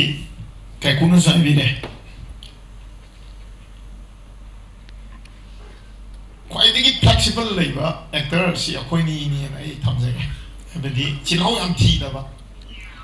ꯄ꯭ꯔꯣꯗ꯭ꯌꯨꯁꯔ ꯂꯥꯏꯔꯕꯒꯤ ꯄ꯭ꯔꯣꯗ꯭ꯌꯨꯁꯔ ꯄꯩꯁꯥ ꯌꯥꯝ ꯄꯤꯗꯕꯒꯤ ꯐꯤꯂꯝ ꯈ꯭ꯋꯥꯏ ꯀꯨꯝꯕꯁꯨ ꯑꯩꯈꯣꯏꯅꯤ ꯑꯣꯏꯔꯝꯒꯅꯤ ꯑꯗꯨꯒ ꯄꯩꯁꯥ ꯑꯩꯈꯣꯏꯒꯤ ꯐꯤꯗ ꯑꯁꯤ ꯁꯦꯡꯅ ꯑꯗꯨꯝ ꯍꯥꯏꯖꯒꯦ ꯐꯤꯗ ꯉꯁꯤꯐꯥꯎꯕꯗ ꯈ꯭ꯋꯥꯏꯗꯒꯤ ꯅꯦꯒꯣꯁꯤꯌꯦꯠ ꯇꯧꯕꯁꯨ ꯑꯩꯈꯣꯏꯅꯤ ꯑꯣꯏꯔꯝꯒꯅꯤ ꯑꯗꯨ ꯁꯤꯅꯁꯨ ꯃꯔꯝ ꯑꯣꯏꯔꯀꯥꯟꯗ ꯂꯥꯛꯀꯗꯣꯏ ꯄꯣꯏꯟꯗꯤ ꯑꯩ ꯃꯌꯥꯝꯅꯁꯨ ꯎꯕꯤꯔꯝꯃꯅꯤ ꯑꯩꯈꯣꯏ ꯀꯩꯀꯨꯁꯨ ꯑꯗꯨꯝ ꯐꯤꯂꯝ ꯏꯁꯄꯤꯁꯦꯜ ꯑꯦꯄꯤꯌꯔꯦꯟꯁꯇ ꯊꯣꯛꯄ ꯐꯤꯂꯝꯁꯦ ꯌꯥꯝꯈ꯭ꯔꯕꯅꯤ ꯃꯥꯒꯤꯁꯨ ꯑꯩꯁꯨ ꯑꯩꯅ ꯀꯨꯝꯃꯤꯁꯦ ꯑꯂꯨꯒꯤ ꯃꯊꯦꯜ ꯍꯥꯏꯗꯤ ꯑꯩꯈꯣꯏꯅ ꯑꯦꯅꯤ ꯀꯩꯅꯣ ꯃꯆꯦꯠ ꯑꯃꯇꯪ ꯑꯣꯏꯔꯁꯨ ꯍꯥꯏꯕꯗ ꯊꯣꯏꯅ ꯑꯗꯨꯒꯤ ꯕꯦꯗꯤ ꯕꯦꯗꯥ ꯂꯩꯖꯗꯕ ꯑꯗꯨꯅ ꯃꯔꯝ ꯑꯣꯏꯔꯀꯥꯟꯗ ꯁꯦꯗ꯭ꯌꯨꯜ ꯃꯦꯅꯦꯖꯃꯦꯟꯁꯤꯗ ꯑꯋꯥꯕ ꯑꯃ ꯑꯣꯏꯔꯦ ꯃꯌꯥꯝꯒꯤ ꯌꯥꯅꯕ ꯆꯠꯄ ꯅꯨꯡꯁꯤꯅꯕ ꯍꯥꯏꯅ ꯑꯩꯈꯣꯏ ꯃꯁꯦꯟꯅꯤ ꯍꯥꯏꯕꯒꯤ ꯀꯩꯅꯣꯁꯤꯗꯁꯨ ꯑꯋꯥꯕ ꯃꯥꯌꯣꯛꯅꯖꯩꯕ ꯑꯗꯨꯒꯤ ꯋꯥ ꯄꯦꯠꯇꯕꯗꯁꯤꯁꯨ ꯑꯩꯈꯣꯏ ꯏꯁꯥꯗꯗꯤ ꯑꯗꯨꯝ ꯀꯥꯏꯔꯤꯅꯤ ꯑꯆꯧꯕ ꯋꯥ ꯑꯀꯥꯏꯕ ꯑꯃꯅꯤ ꯑꯗꯨꯒ ꯑꯅꯤꯁꯨꯕꯗ ꯑꯦꯛꯇꯔ ꯁ꯭ꯇꯣꯔꯤ ꯅꯪ ꯉꯁꯥꯏ ꯀꯀꯥ ꯂꯥꯛꯏꯁꯦ ꯁꯤꯒꯤ ꯄꯣꯠꯁꯤꯗꯅꯤ ꯂꯥꯛꯀꯗꯣꯏꯁꯦ ꯃꯌꯥꯝꯅ ꯑꯩꯈꯣꯏ ꯀꯃꯥꯏꯅ ꯍꯤꯡꯉꯤꯒꯦ ꯍꯧꯖꯤꯛꯇꯤ ꯃꯌꯥꯝꯅ ꯎꯕ ꯈꯪꯕꯤꯕ ꯈꯔꯗ ꯅꯛꯅ ꯇꯤꯟꯅꯔꯨꯕ ꯈꯔ ꯈꯛꯇꯅꯦꯕ ꯍꯥꯏꯕꯗꯤ ꯑꯩꯅ ꯍꯣꯠꯅꯩꯁꯦ ꯑꯩ ꯏꯁꯩ ꯍꯣꯁꯇꯤꯡ ꯇꯧꯕ ꯆꯠꯀꯅꯤ ꯐꯤꯂꯝ ꯁꯦꯗꯨꯜꯗꯒꯤ ꯏꯁꯩ ꯂꯥꯎꯕ ꯆꯠꯄꯅ ꯍꯦꯟꯅ ꯆꯤꯜꯂꯦ ꯑꯩꯉꯣꯟꯗ ꯆꯤꯜꯂꯦ ꯍꯥꯏꯕꯗꯤ ꯑꯗꯨ ꯆꯠꯇ꯭ꯔꯒꯗꯤ ꯑꯩ ꯐꯤꯂꯝ ꯈꯛꯅꯗꯤ ꯆꯥꯛ ꯊꯥꯛꯄꯗꯤ ꯉꯝꯗꯦ ꯏꯃꯨꯡ ꯄꯨꯕꯁꯨ ꯉꯝꯗꯦ ꯑꯩ ꯏꯃꯨꯡꯗ ꯑꯀꯟꯕ ꯑꯅꯥꯕ ꯑꯃ ꯌꯥꯎꯔꯛꯄ ꯃꯇꯝꯗ ꯑꯩꯅ ꯊꯣꯛꯏ ꯄꯩꯁꯥꯁꯤꯅꯒꯗꯤ ꯑꯣꯏꯕ ꯌꯥꯕ ꯅꯠꯇꯦ ꯑꯗꯨꯅ ꯑꯩ ꯏꯁꯩ ꯂꯥꯎꯕ ꯆꯠꯅꯤ ꯅꯣꯡꯉꯥꯜꯂꯝꯗꯥꯏ ꯄꯨꯡ 3ꯗ ꯍꯜꯂꯛꯀꯅꯤ ꯁꯨꯇꯤꯡ ꯇꯧꯔꯝꯃꯒ ꯁꯨꯇꯤꯡ ꯂꯣꯏꯕꯒ ꯑꯃꯨꯛ ꯄꯨꯡ 이루 루토가 아무 드레스 홍도가 아힘 소파마 릴 스테이스다 라오콩는 호너루티니 호렌 할락들이 뽕마리다 야오이 농안 할락버스 야오이 로봇 마티나 따위나 사이 농안가디 뭐 슈팅 라이바 시에 좀 시기 공석 시간에 거기나 힘이 붙지 아나 사이 ꯑꯩꯈꯣꯏꯒꯤ ꯀꯃꯤꯠꯃꯦꯟ ꯁꯣꯏꯔꯛꯅꯕꯒꯤ ꯃꯆꯥꯛꯁꯤꯁꯨ ꯑꯩꯈꯣꯏꯒꯤ ꯂꯥꯏꯐ ꯁ꯭ꯇꯥꯏꯜꯁꯤꯅꯁꯨ ꯑꯣꯏꯔꯛꯑꯦ ꯌꯨꯝ ꯄꯥꯜꯂꯀꯥꯟꯗꯗꯤ ꯑꯩꯈꯣꯏꯅ ꯏꯆꯥ ꯁꯦꯟꯅꯅꯕ ꯑꯗꯒꯤ ꯆꯥꯛ ꯊꯣꯡꯕꯤꯅꯕ ꯀꯩꯗꯧꯅꯕ ꯃꯤ ꯊꯝꯕ ꯉꯝꯕ ꯄꯨꯟꯁꯤ ꯑꯃꯨꯛ ꯅꯠꯇꯕꯅꯤꯅ ꯑꯩꯈꯣꯏꯒꯤ ꯄ꯭ꯔꯣꯐꯦꯁꯟꯗ ꯑꯆꯧꯕ ꯀꯩꯅꯣ ꯑꯃ ꯂꯥꯛꯑꯦꯕ ꯑꯗꯨꯒ ꯔꯤꯄꯨꯇꯦꯁꯟ ꯍꯟꯊꯔꯒ ꯃꯥꯡꯂꯛꯄ ꯍꯥꯏꯇꯥꯔꯦ ꯊꯤꯅ ꯉꯥꯡꯅꯅꯕꯒꯤ ꯃꯆꯥꯛ ꯑꯃ ꯑꯩꯈꯣꯏꯒꯤ ꯐꯤꯂꯝ ꯏꯟꯗꯁꯇ꯭ꯔꯤꯗꯁꯨ ꯂꯥꯛꯏ ꯑꯩꯈꯣꯏꯅꯤ ꯈꯛꯀꯤ ꯋꯥ ꯅꯠꯇꯦ ꯑꯩ ꯈꯛꯀꯤ ꯋꯥꯁꯨ ꯅꯠꯆꯗꯦ ꯗꯥꯏꯔꯦꯛꯇꯔꯁꯤꯡꯗꯁꯨ ꯑꯩꯈꯣꯏ ꯁ꯭ꯀ꯭ꯔꯤꯞ ꯏꯕ ꯂꯣꯏꯍꯧꯗꯗꯅ ꯅꯣꯡꯃꯗꯤ ꯁ꯭ꯄꯣꯔꯠꯇ ꯈꯣꯠꯂꯒ ꯏꯗ꯭ꯔꯤꯗꯣ ꯅꯦꯒ꯭ꯂꯤꯖꯦꯟꯁꯀꯤ ꯅꯠꯇꯦ ꯑꯩꯈꯣꯏꯁꯨ ꯑꯗꯨꯝ ꯊꯦꯡꯅꯔꯤꯅꯤ ꯁꯤꯗꯤ SQIꯒꯤ ꯅꯦꯒ꯭ꯂꯤꯖꯦꯟꯁꯀꯤ ꯅꯠꯇꯦ ꯉꯔꯥꯡ ꯅꯨꯡꯗꯥꯡ ꯏꯒꯗꯕꯗꯣ ꯁꯝ ꯀꯩꯅꯣ ꯈꯔ ꯂꯩꯔꯝꯒꯅꯤ ꯆꯞ ꯃꯥꯟꯅꯕ ꯀꯩꯅꯣ ꯑꯃꯅꯦ ꯑꯩꯈꯣꯏꯅ ꯍꯤꯡꯃꯤꯟꯅꯔꯤꯁꯦ ꯁꯤꯅ ꯍꯥꯏꯗꯤ ꯍꯣꯏ ꯑꯩꯈꯣꯏꯁꯨ ꯁꯣꯏꯕ ꯂꯩ ꯑꯗꯨꯒ ꯄ꯭ꯔꯣꯗ꯭ꯌꯨꯁꯔ ꯗꯥꯏꯔꯦꯛꯇꯔ ꯃꯌꯥꯝꯁꯦ ꯄꯦꯟꯕꯤꯒꯗꯕꯅꯤ ꯍꯥꯏꯕꯗꯤ ꯉꯁꯤꯕꯨ ꯑꯩꯈꯣꯏ ꯁꯤꯅꯦꯃꯥ ꯀꯨꯝꯕꯗꯨꯕꯨ ꯑꯩꯈꯣꯏꯅ ꯇꯁꯦꯡꯅ ꯄꯩꯁꯥ ꯀꯌꯥ ꯂꯧꯔꯒꯦꯅꯦ ꯑꯩ ꯁꯦꯡꯅ ꯍꯥꯏꯒꯦꯅꯦ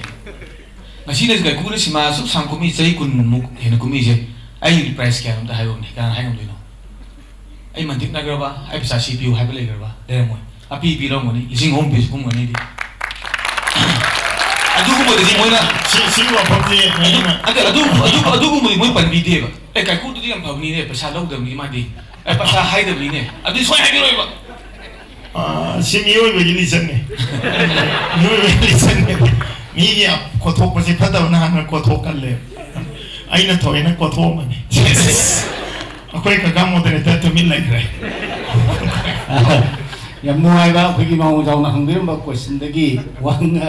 ꯋꯥꯍꯪꯗꯨꯗꯒꯤ ꯑꯟꯁꯔꯁꯤ ꯃꯁꯤꯡ ꯅꯥꯏꯅ ꯊꯣꯛꯂꯛꯑꯦ ꯑꯗꯣ ꯌꯥꯝ ꯅꯨꯡꯉꯥꯏ ꯃꯌꯥꯝꯁꯨ ꯅꯨꯡꯉꯥꯏꯕꯤꯔꯝꯒꯅꯤ ꯑꯩꯁꯨ ꯇꯥꯕꯗ ꯅꯨꯡꯉꯥꯏꯕꯗꯒꯤꯅꯦ ꯑꯩ ꯃꯥꯏꯀ꯭ꯔꯣꯐꯣꯟ ꯀꯥꯎꯔꯨꯔꯦ ꯑꯗꯣ ꯀꯅꯥꯒꯨꯝꯕ ꯀꯣꯏꯁꯟ ꯍꯪꯕꯤꯅꯤꯡꯕ ꯂꯩꯔꯒꯗꯤ ꯍꯦꯛꯇ ꯑꯣꯖꯥ ꯂꯣꯀꯦꯜ ꯑꯩ ꯂꯩꯖꯔꯦ ꯑꯩ ꯃꯇꯨꯃꯣ ꯄꯦꯗ꯭ꯔꯣ ꯅꯣꯄꯦꯟ ꯍꯥꯏꯕꯤꯌꯨ ꯉꯁꯥꯏ ꯉꯥꯏꯖꯔꯝꯕꯅꯤ ꯏꯀꯥꯏ ꯈꯨꯝꯅꯖꯔꯕ ꯃꯁꯤꯒꯤ ꯃꯣꯗꯔꯦꯇꯔ ꯑꯃꯗꯤ ꯗꯥꯏꯁꯤ ꯂꯦꯡꯖꯤꯜꯂꯤꯕ ꯑꯥꯔꯇꯤꯁ ꯄꯨꯝꯅꯃꯛꯄꯨꯁꯨ ꯑꯩ ꯏꯀꯥꯏ ꯈꯨꯝꯅꯖꯔꯤ ꯑꯩꯅ ꯀꯣꯏꯁꯟ ꯌꯥꯝꯅ ꯂꯥꯛꯆꯅꯤꯡꯉꯤꯕ ꯋꯥꯐꯝꯗꯤ ꯑꯩ ꯑꯇꯣꯞꯄꯗ ꯀꯩꯅꯣ ꯇꯧꯖꯔꯔꯣꯏ ꯑꯩꯅ ꯀꯣꯏꯁꯟꯁꯦ ꯀꯅꯥꯗ ꯀꯣꯏꯁꯟ ꯑꯩ ꯕꯣꯅꯤꯗ ꯍꯪꯉꯛꯀꯗꯣꯔꯤꯅꯤ ꯕꯣꯅꯤꯒꯤꯗ ꯑꯩꯅ ꯈ꯭ꯋꯥꯏꯗꯒꯤ ꯅꯨꯡꯁꯤꯖꯕ ꯑꯃꯈꯛ ꯃꯍꯥꯛꯅ ꯍꯥꯏꯈꯤꯕꯗ ꯑꯩꯒꯤ ꯃꯥꯏꯗ ꯅꯨꯄꯤꯗꯨꯒꯤ ꯃꯃꯤꯡꯗꯤ ꯇꯥꯍꯧꯗ꯭ꯔꯦ ꯈꯔ ꯀꯩꯅꯣ ꯇꯧ ꯑꯕꯦꯅꯥꯎ ꯍꯥꯏꯕ꯭ꯔꯥ ꯑꯕꯦꯅꯥꯎꯅ ꯈꯨꯄꯥꯛꯇ ꯊꯥꯔꯛꯏ ꯍꯥꯏꯕꯗꯣ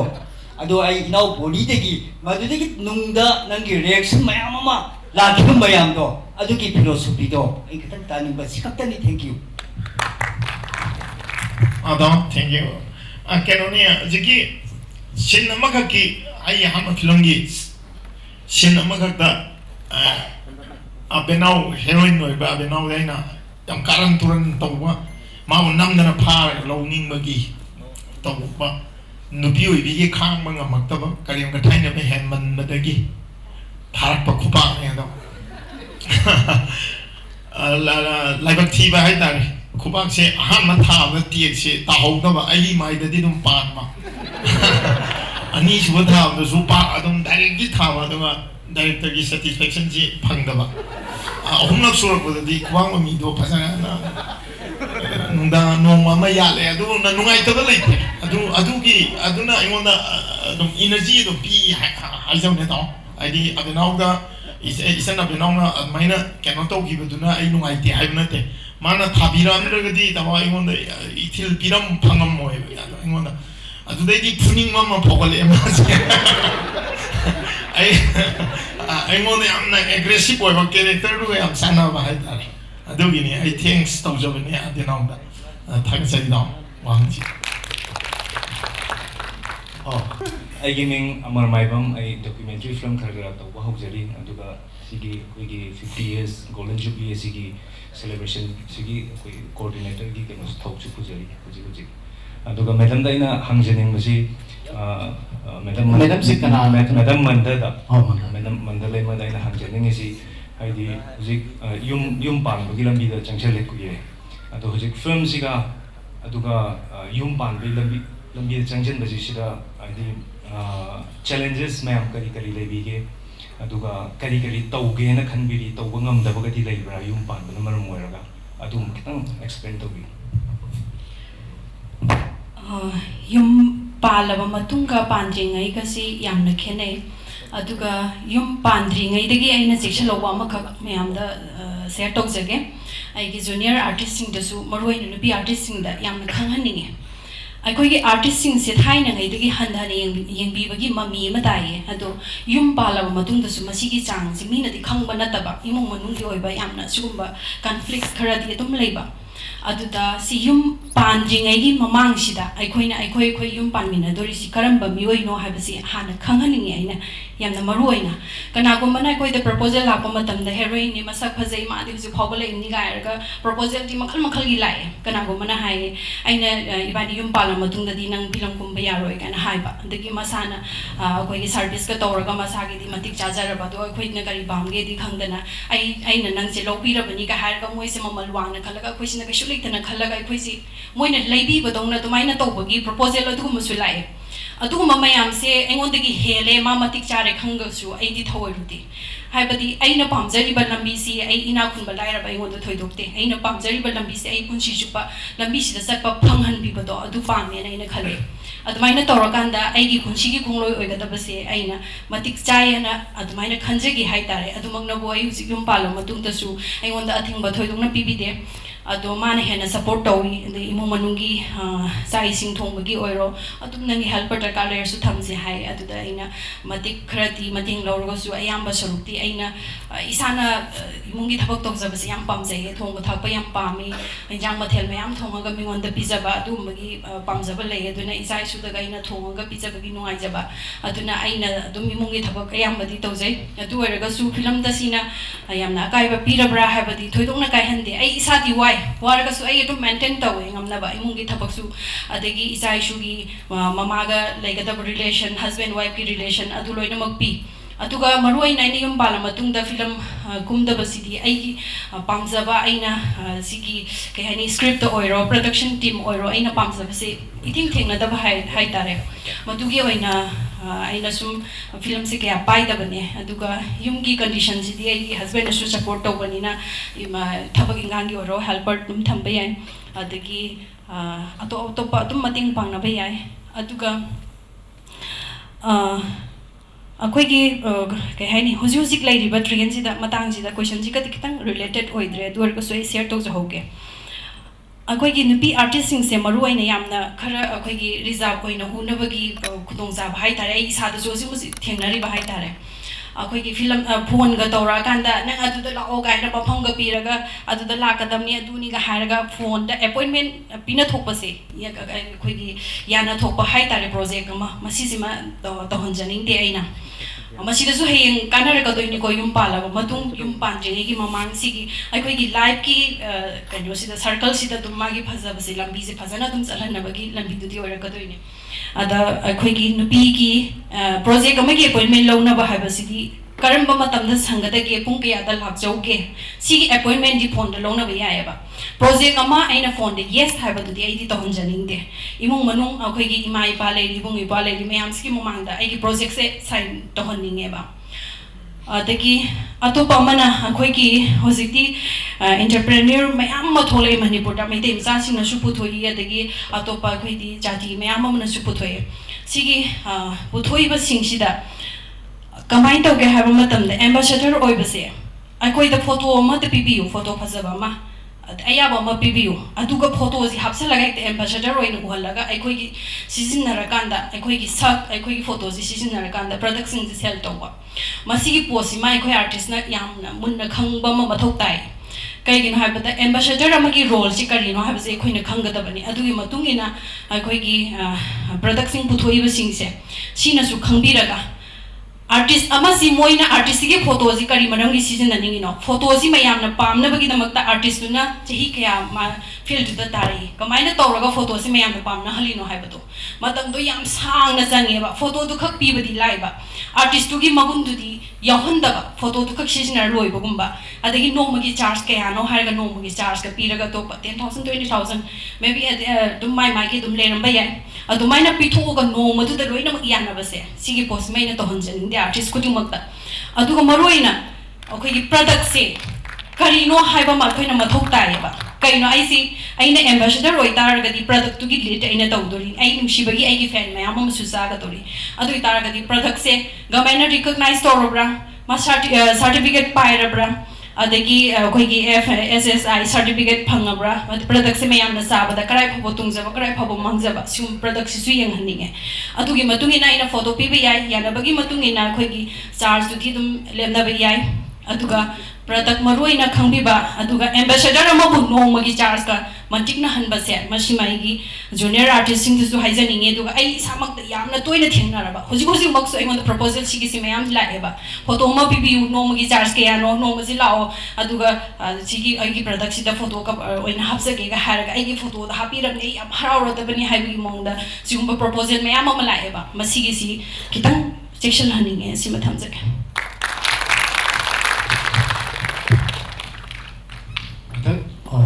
यानी हैबिरो I mean Abhishek Chingmairong da gini aduga ahan bamakta da sige actor story da sigumba opportunity ama pibigiri da makta thaga chari aduga ina hangjalingi ba question se ko panelist mari amani pabu moderator da su hangjage question ase am chamba question ni ꯑꯩꯈꯣꯏꯒꯤ ꯑꯗꯣꯝ ꯑꯗꯣꯝꯅ ꯀꯨꯝꯕꯤꯕ ꯐꯝꯁꯤꯡꯒꯤ ꯃꯅꯨꯡꯗ ꯈ꯭ꯋꯥꯏꯗꯒꯤ ꯌꯥꯝꯅ ꯂꯨꯅ ꯊꯣꯛꯈꯤꯕ ꯍꯥꯏꯇꯥꯔꯦ ꯁꯤꯒꯤ ꯐꯝꯁꯤꯗ ꯑꯩꯅ ꯁꯤ ꯑꯦꯛꯇꯤꯡ ꯇꯧꯈꯤꯕꯁꯤꯗꯤ ꯈ꯭ꯋꯥꯏꯗꯒꯤ ꯂꯨꯕꯅꯤ ꯍꯥꯏꯕꯗꯣ ꯍꯥꯏꯗꯤ ꯈ꯭ꯋꯥꯏꯗꯒꯤ ꯂꯨꯅ ꯑꯦꯛꯇꯤꯡ ꯇꯧꯈꯤꯕ ꯐꯝ ꯑꯩꯈꯣꯏꯒꯤ ꯄꯦꯅꯦꯂꯤꯁ ꯃꯔꯤ ꯑꯃꯗꯤ ꯄꯥꯕꯨꯡꯅꯁꯨ ꯈꯨꯝꯕꯤꯒꯅꯤ ꯊꯦꯡꯛ ꯌꯨ ꯋꯥꯍꯪ ꯍꯪꯕꯤꯔꯛꯄꯒꯤꯗꯃꯛꯇ ꯌꯥꯝ ꯅꯨꯡꯉꯥꯏꯖꯩ ꯑꯗꯨꯕꯨ ꯑꯩꯈꯣꯏꯗ ꯀꯟꯐ꯭ꯌꯨꯁ ꯇꯧꯔꯕꯅꯤꯅ ꯑꯩꯈꯣꯏ ꯃꯉꯥꯃꯨꯛ ꯂꯣꯏ ꯈꯨꯝꯗꯣꯏꯔꯥ ꯅꯠꯇ꯭ꯔꯒ ꯑꯗꯨꯒ ꯑꯦꯅꯤꯋꯦ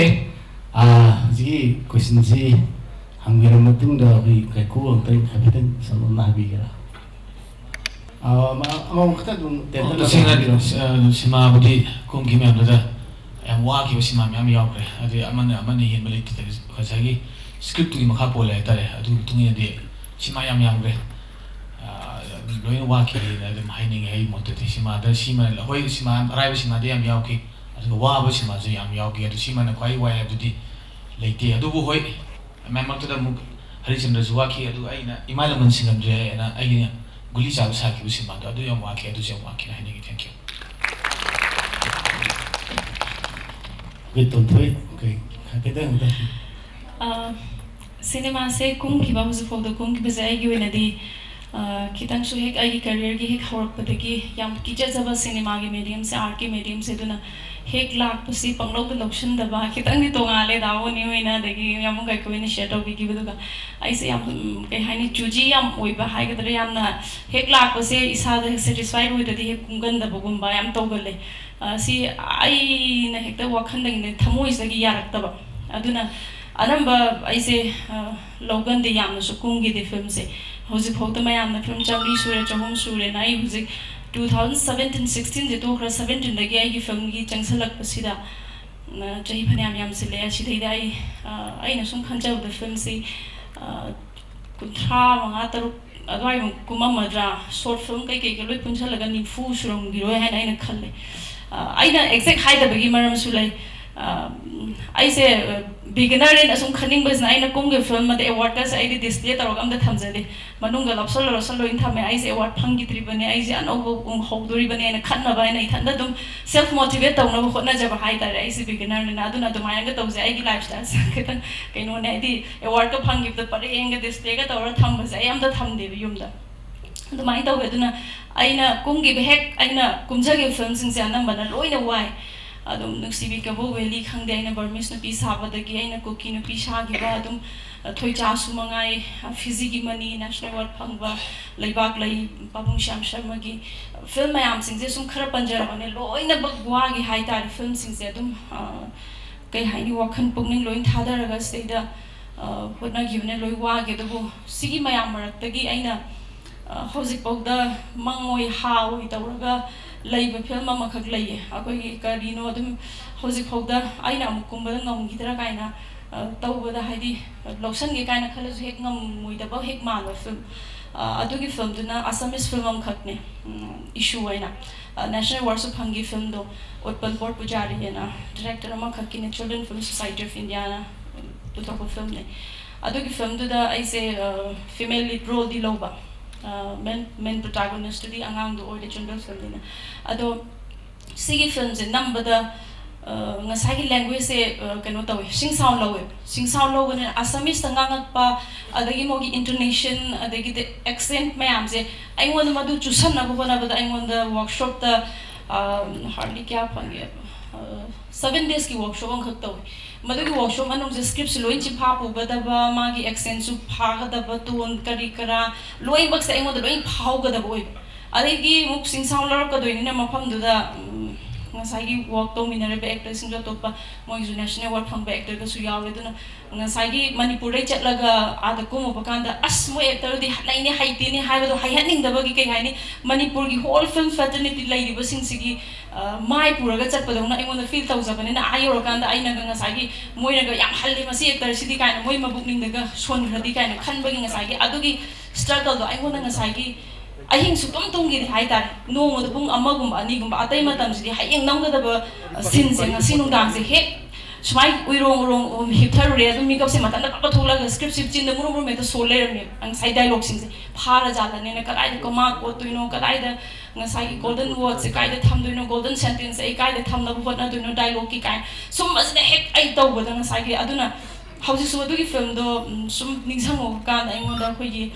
ꯏꯄꯥ ꯄꯥꯈꯠꯄ ꯑꯩꯈꯣꯏꯒꯤ ꯀꯩ ꯍꯥꯏꯅꯤ ꯅꯥꯏꯠꯃꯤꯌꯔꯒꯤ ꯇꯥꯏꯞꯇ ꯇꯧꯕꯗꯣ ꯏꯁꯥꯗ ꯀꯩ ꯍꯥꯏꯅꯤ ꯑꯗꯨꯝ ꯏꯀꯤ ꯀꯤꯖꯕ ꯑꯃ ꯐꯥꯎꯕꯗꯣ ꯑꯃꯨꯛ ꯍꯟꯅ ꯑꯗꯨꯝꯕ ꯐꯤꯂꯝ ꯑꯃꯈꯛ ꯇꯧꯕ ꯉꯝꯈꯤꯗ꯭ꯔꯥ ꯀꯥꯏꯅ ꯈꯟꯕꯗꯣ ꯑꯗꯨꯝ ꯐꯥꯎꯋꯦ ꯑꯗꯨꯒ ꯃꯅꯤꯄꯨꯔꯒꯤ ꯇꯧꯈꯤꯕ ꯐꯤꯂꯝꯈꯩꯗꯨꯁꯨ ꯋꯥꯈꯤꯗꯕ ꯅꯠꯇꯦ ꯂꯣꯏꯅꯃꯛ ꯋꯥꯈꯤ ꯑꯗꯨꯕꯨ ꯍꯧꯖꯤꯛꯀꯤ ꯑꯇꯣꯞꯄ ꯂꯦꯡꯒ꯭ꯋꯦꯖꯇ ꯇꯧꯕꯒꯤ ꯏꯁꯥꯗ ꯋꯥꯈꯤꯕꯗꯣ ꯑꯇꯣꯞꯄ ꯐꯤꯂꯝ ꯍꯥꯏꯗꯤ ꯑꯩꯅ ꯁꯤꯒꯤ ꯑꯇꯣꯞꯄ ꯂꯦꯡꯒ꯭ꯋꯦꯖꯇ ꯃꯅꯤꯄꯨꯔꯗ ꯀꯨꯝꯕꯗꯨꯗꯤ ꯑꯩꯒꯤ ꯃꯅꯤꯄꯨꯔꯗ ꯎꯠꯀꯗꯕꯅꯦ ꯍꯥꯏꯅ ꯈꯜꯂꯒ ꯑꯗꯒꯤ ꯃꯅꯤꯄꯨꯔꯒꯤ ꯑꯣꯗꯤꯌꯟꯁꯇ ꯉꯁꯥꯏ ꯍꯣꯜꯗ ꯀꯥꯞꯄꯅ ꯑꯦꯛꯁꯦꯞ ꯈꯔꯗ ꯑꯣꯏꯔꯁꯨ ꯇꯧꯕꯤꯅꯤ ꯈꯟꯕ ꯃꯣꯏꯒꯤꯗꯤ ꯇꯣꯉꯥꯟꯕ ꯑꯦꯇꯦꯝ ꯑꯃꯗ ꯑꯗꯨꯗꯒꯤ ꯑꯇꯣꯞꯄ ꯃꯌꯥꯝ ꯌꯦꯡꯉꯨꯒꯗꯕ ꯃꯌꯥꯝ ꯑꯁꯥꯝꯒꯤ ꯀꯥꯡꯕꯨꯗꯨꯅ ꯉꯁꯥꯏ ꯐꯤꯂꯝ ꯗꯤꯔꯦꯛꯇꯔꯗꯨꯅ ꯉꯁꯥꯏ ꯀꯥꯁꯇꯤꯡ ꯗꯤꯔꯦꯛꯇꯔꯗꯨꯁꯨ ꯆꯣꯞꯇꯣꯏꯅꯦ ꯉꯁꯥꯏ ꯀꯩꯅꯣꯅꯦ ꯃꯅꯤꯄꯨꯔ ꯑꯦꯛꯇꯔ ꯑꯃ ꯃꯣꯏꯅ ꯀꯣꯠꯁꯜꯂꯨꯔꯒ ꯀꯃꯥꯏꯅ ꯀꯨꯝꯍꯜꯂꯤꯅꯣꯅ ꯍꯥꯏꯕꯗꯒꯤ ꯑꯗꯨꯒꯤ ꯄꯥꯈꯠꯄ ꯃꯌꯥꯝ ꯑꯗꯨꯗ ꯑꯗꯨꯒꯤ ꯐꯤꯂꯝꯗꯨꯃꯗꯤ ꯍꯧꯖꯤꯛ ꯐꯥꯎꯕ ꯁꯨꯝ ꯀꯩꯅꯣꯝꯃ ꯑꯣꯏ ꯍꯥꯏꯇꯥꯔꯦ ꯏꯁꯥꯗ ꯅꯨꯡꯉꯥꯏꯖꯩ ꯐꯤꯂꯝ ꯌꯥꯎꯔꯛꯄꯁꯤꯡꯁꯤ ꯃꯅꯨꯡꯗ ꯈ꯭ꯋꯥꯏꯗꯒꯤ ꯋꯥꯈꯤꯕ ꯀꯔꯤ ꯂꯩꯒꯦ ꯍꯪꯕꯤꯔꯛꯄꯒꯤ ꯑꯟꯁꯔ ꯑꯩꯈꯣꯏꯒꯤ ꯇꯣꯟꯊꯣꯏꯅ ꯄꯤꯕꯤꯔꯦ ꯑꯩꯈꯣꯏꯒꯤ ꯃꯟꯇꯥꯒ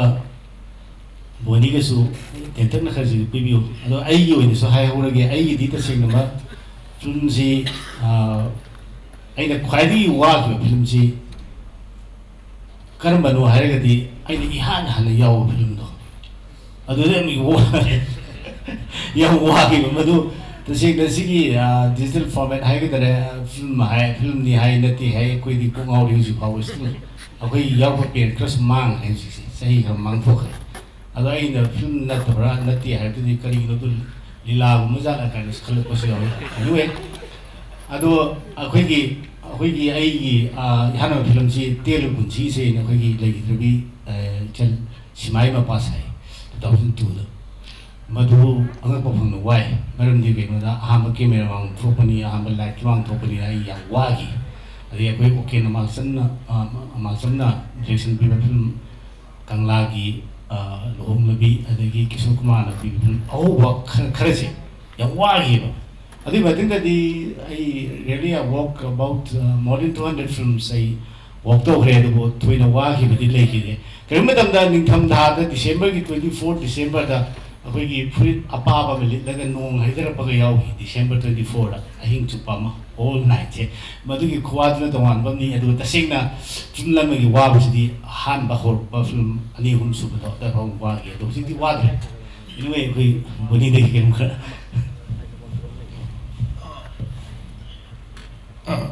आई केनो से वाबाजी पांगल वाबगी अदोन तमरगा अइना वाबजी वाखल वाबदो दोइना लोगजगे यास्कुल पाखंग ngawba हाइना मैम सु नुसिबिग्रे सिगी फिल्म से नोंदा आइगी लाइक की अचोबो लीक सम ओइगी सुमंग लीला तोपा अदगा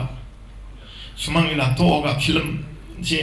गा सुमंग लीला अनि की शेड्यूल जे मैनेज तोबंगा मक्तबदगी तोलपनी हियानी तो मदिया गमिना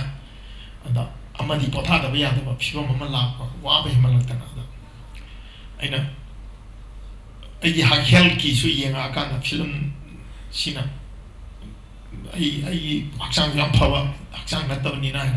वानि सि लौगिमना दो सिगी ट्रांजिट तो अइगी कैरियर की ट्रांजिशन नमनि अदो याम चैलेंजिंग ओइबा प्रोजेक्ट अमा ओइग्रे सिगी फिल्म जी नमी एदा अखोई कंगला ई स्टूडियो जी अखोई दा प्रेम ना ए दा प्रेम बसो मतम सुपद इकाई पुनो से मानदी मतम दुदा बोनी बो हेरो को मंदो जी हाइदना स्वाई याम थोखरी बोनी हेरो को म आई फिल्म याते नो बेट छाबदुना हाइना दा प्रोड्यूसर दा प्रेम दा याम नी वा याम लाके आई फिल्म फैमिली दगी नती तोंगान तोंगान बदगी माबोक्सिनी मरते सोइबे अदुगी पोतो आई नाको न तागा ताइमोदे वाजगी हाइता प्रोजेक्ट के होजलुवा आइना आइगी वाक्ते एजुकेशन सु याम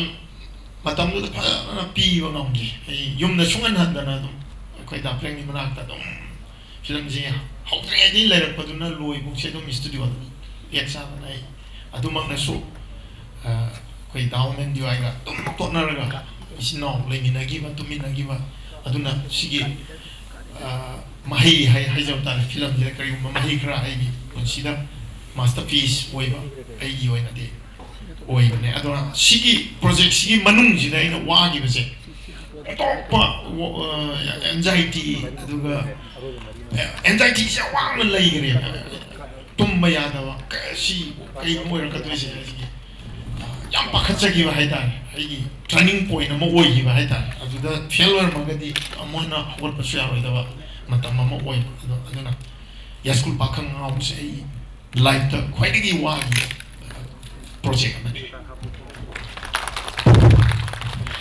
ꯑꯩꯒꯤ ꯑꯣꯏꯅꯗꯤ ꯐꯤꯂꯝ ꯁꯨꯇꯤꯡꯅꯦꯕꯨ ꯍꯥꯏꯔꯗꯤ ꯄꯪꯅꯨꯡꯗ ꯅꯨꯡꯉꯥꯏꯕ ꯑꯗꯣꯝꯂꯣꯝꯗ ꯑꯣꯏꯅ ꯆꯠꯈ꯭ꯔꯦ ꯑꯗꯩ ꯇꯧ ꯍꯥꯏꯔꯤꯈꯩ ꯇꯧꯕ ꯉꯝꯕ ꯑꯗꯩ ꯑꯦꯐ ꯁꯤ ꯁꯨꯇꯤꯡꯒꯤꯅꯤ ꯌꯥꯅꯤ ꯌꯥꯅꯤ ꯍꯥꯏꯔ ꯑꯗꯨꯃꯥꯏꯅ ꯏꯟꯈꯤꯕ ꯑꯣꯏꯅ ꯆꯠꯂꯦ ꯑꯗꯨꯒ ꯀꯣꯟꯅ ꯍꯧꯖꯤꯛꯇ ꯑꯣꯏꯅ ꯀꯤꯔꯛꯄ ꯍꯥꯏꯇꯥꯔꯦ ꯑꯩꯈꯣꯏꯒꯤ ꯐꯤꯂꯝ ꯑꯍꯨꯝꯈꯛꯀꯤ ꯁꯣꯔꯠ ꯃꯇꯦꯛ ꯃꯇꯦꯛ ꯈꯔ ꯑꯩꯈꯣꯏꯒꯤ ꯂꯥꯡ ꯐꯤꯂꯝꯗ ꯀꯟꯁꯤꯞ ꯑꯣꯏꯔꯤꯉꯩꯗ ꯑꯋꯥꯡꯕ ꯗꯣꯂꯥꯟ ꯑꯃꯗꯒꯤ ꯄꯨꯈ꯭ꯔꯤꯗ ꯆꯣꯡꯊꯔꯛꯄ ꯑꯩꯈꯣꯏꯒꯤ ꯏꯁꯇꯔꯟꯒꯤ ꯑꯦꯔꯤꯌꯥ ꯁꯣꯔꯠ ꯍꯥꯏꯇꯥꯔꯦ ꯑꯗꯨꯒꯤ ꯑꯩꯅ ꯐꯤꯂꯝꯅꯦꯅ ꯈꯜꯂꯒ ꯑꯩꯉꯣꯟꯗ ꯑꯀꯤꯕ ꯇꯨꯖꯨꯡꯕ ꯄꯥꯈꯠꯄ ꯀꯩꯝꯇ ꯐꯥꯎꯗꯅ ꯑꯩꯅ ꯑꯗꯨꯒꯤ ꯑꯦꯛꯇꯨꯗꯤ ꯇꯧꯈ꯭ꯔꯦ ꯑꯋꯥꯡꯕ ꯑꯃꯗꯒꯤ ꯄꯨꯈ꯭ꯔꯤꯗ ꯆꯣꯡꯊꯔꯒ ꯑꯩ ꯍꯥꯟꯅꯗꯤ ꯍꯪꯉꯦ ꯄꯨꯈ꯭ꯔꯤꯁꯤꯗ ꯍꯥꯏꯗꯤ ꯐꯠꯇ ꯍꯥꯎꯊꯤꯒꯨꯝꯕ ꯆꯩꯇꯦꯛꯒꯨꯝꯕ ꯀꯩꯒꯨꯝꯕ ꯂꯩꯇꯕ ꯅꯠꯇ꯭ꯔꯥ ꯍꯥꯏ ꯂꯩꯇꯦꯅ ꯍꯥꯏ ꯏꯔꯣꯏꯕꯁꯨ ꯑꯗꯨꯝ ꯍꯩꯌꯦ ꯑꯗꯨꯗꯤ ꯌꯥꯔꯦ ꯍꯥꯏꯔꯒ ꯑꯗꯨꯒꯤ ꯁꯣꯠꯁꯤꯃ ꯅꯝꯈ꯭ꯔꯦ ꯑꯩ ꯍꯧꯖꯤꯛꯇ ꯁꯨꯝ ꯄꯥꯈꯠꯂꯛꯄꯅꯦ ꯑꯗꯒꯤ ꯑꯃꯅ ꯇꯥꯃꯣ ꯀꯤꯁꯣꯔ ꯀꯨꯃꯥꯔꯅ ꯄꯤꯕꯤꯈꯤꯕ ꯐꯤꯂꯝ ꯗꯤꯔꯦꯛꯁꯟꯅꯦ ꯑꯗꯣ ꯐꯤꯂꯝ ꯃꯃꯤꯡꯗꯨꯗꯤ ꯑꯩ ꯅꯤꯡꯁꯤꯡꯖꯗ꯭ꯔꯦ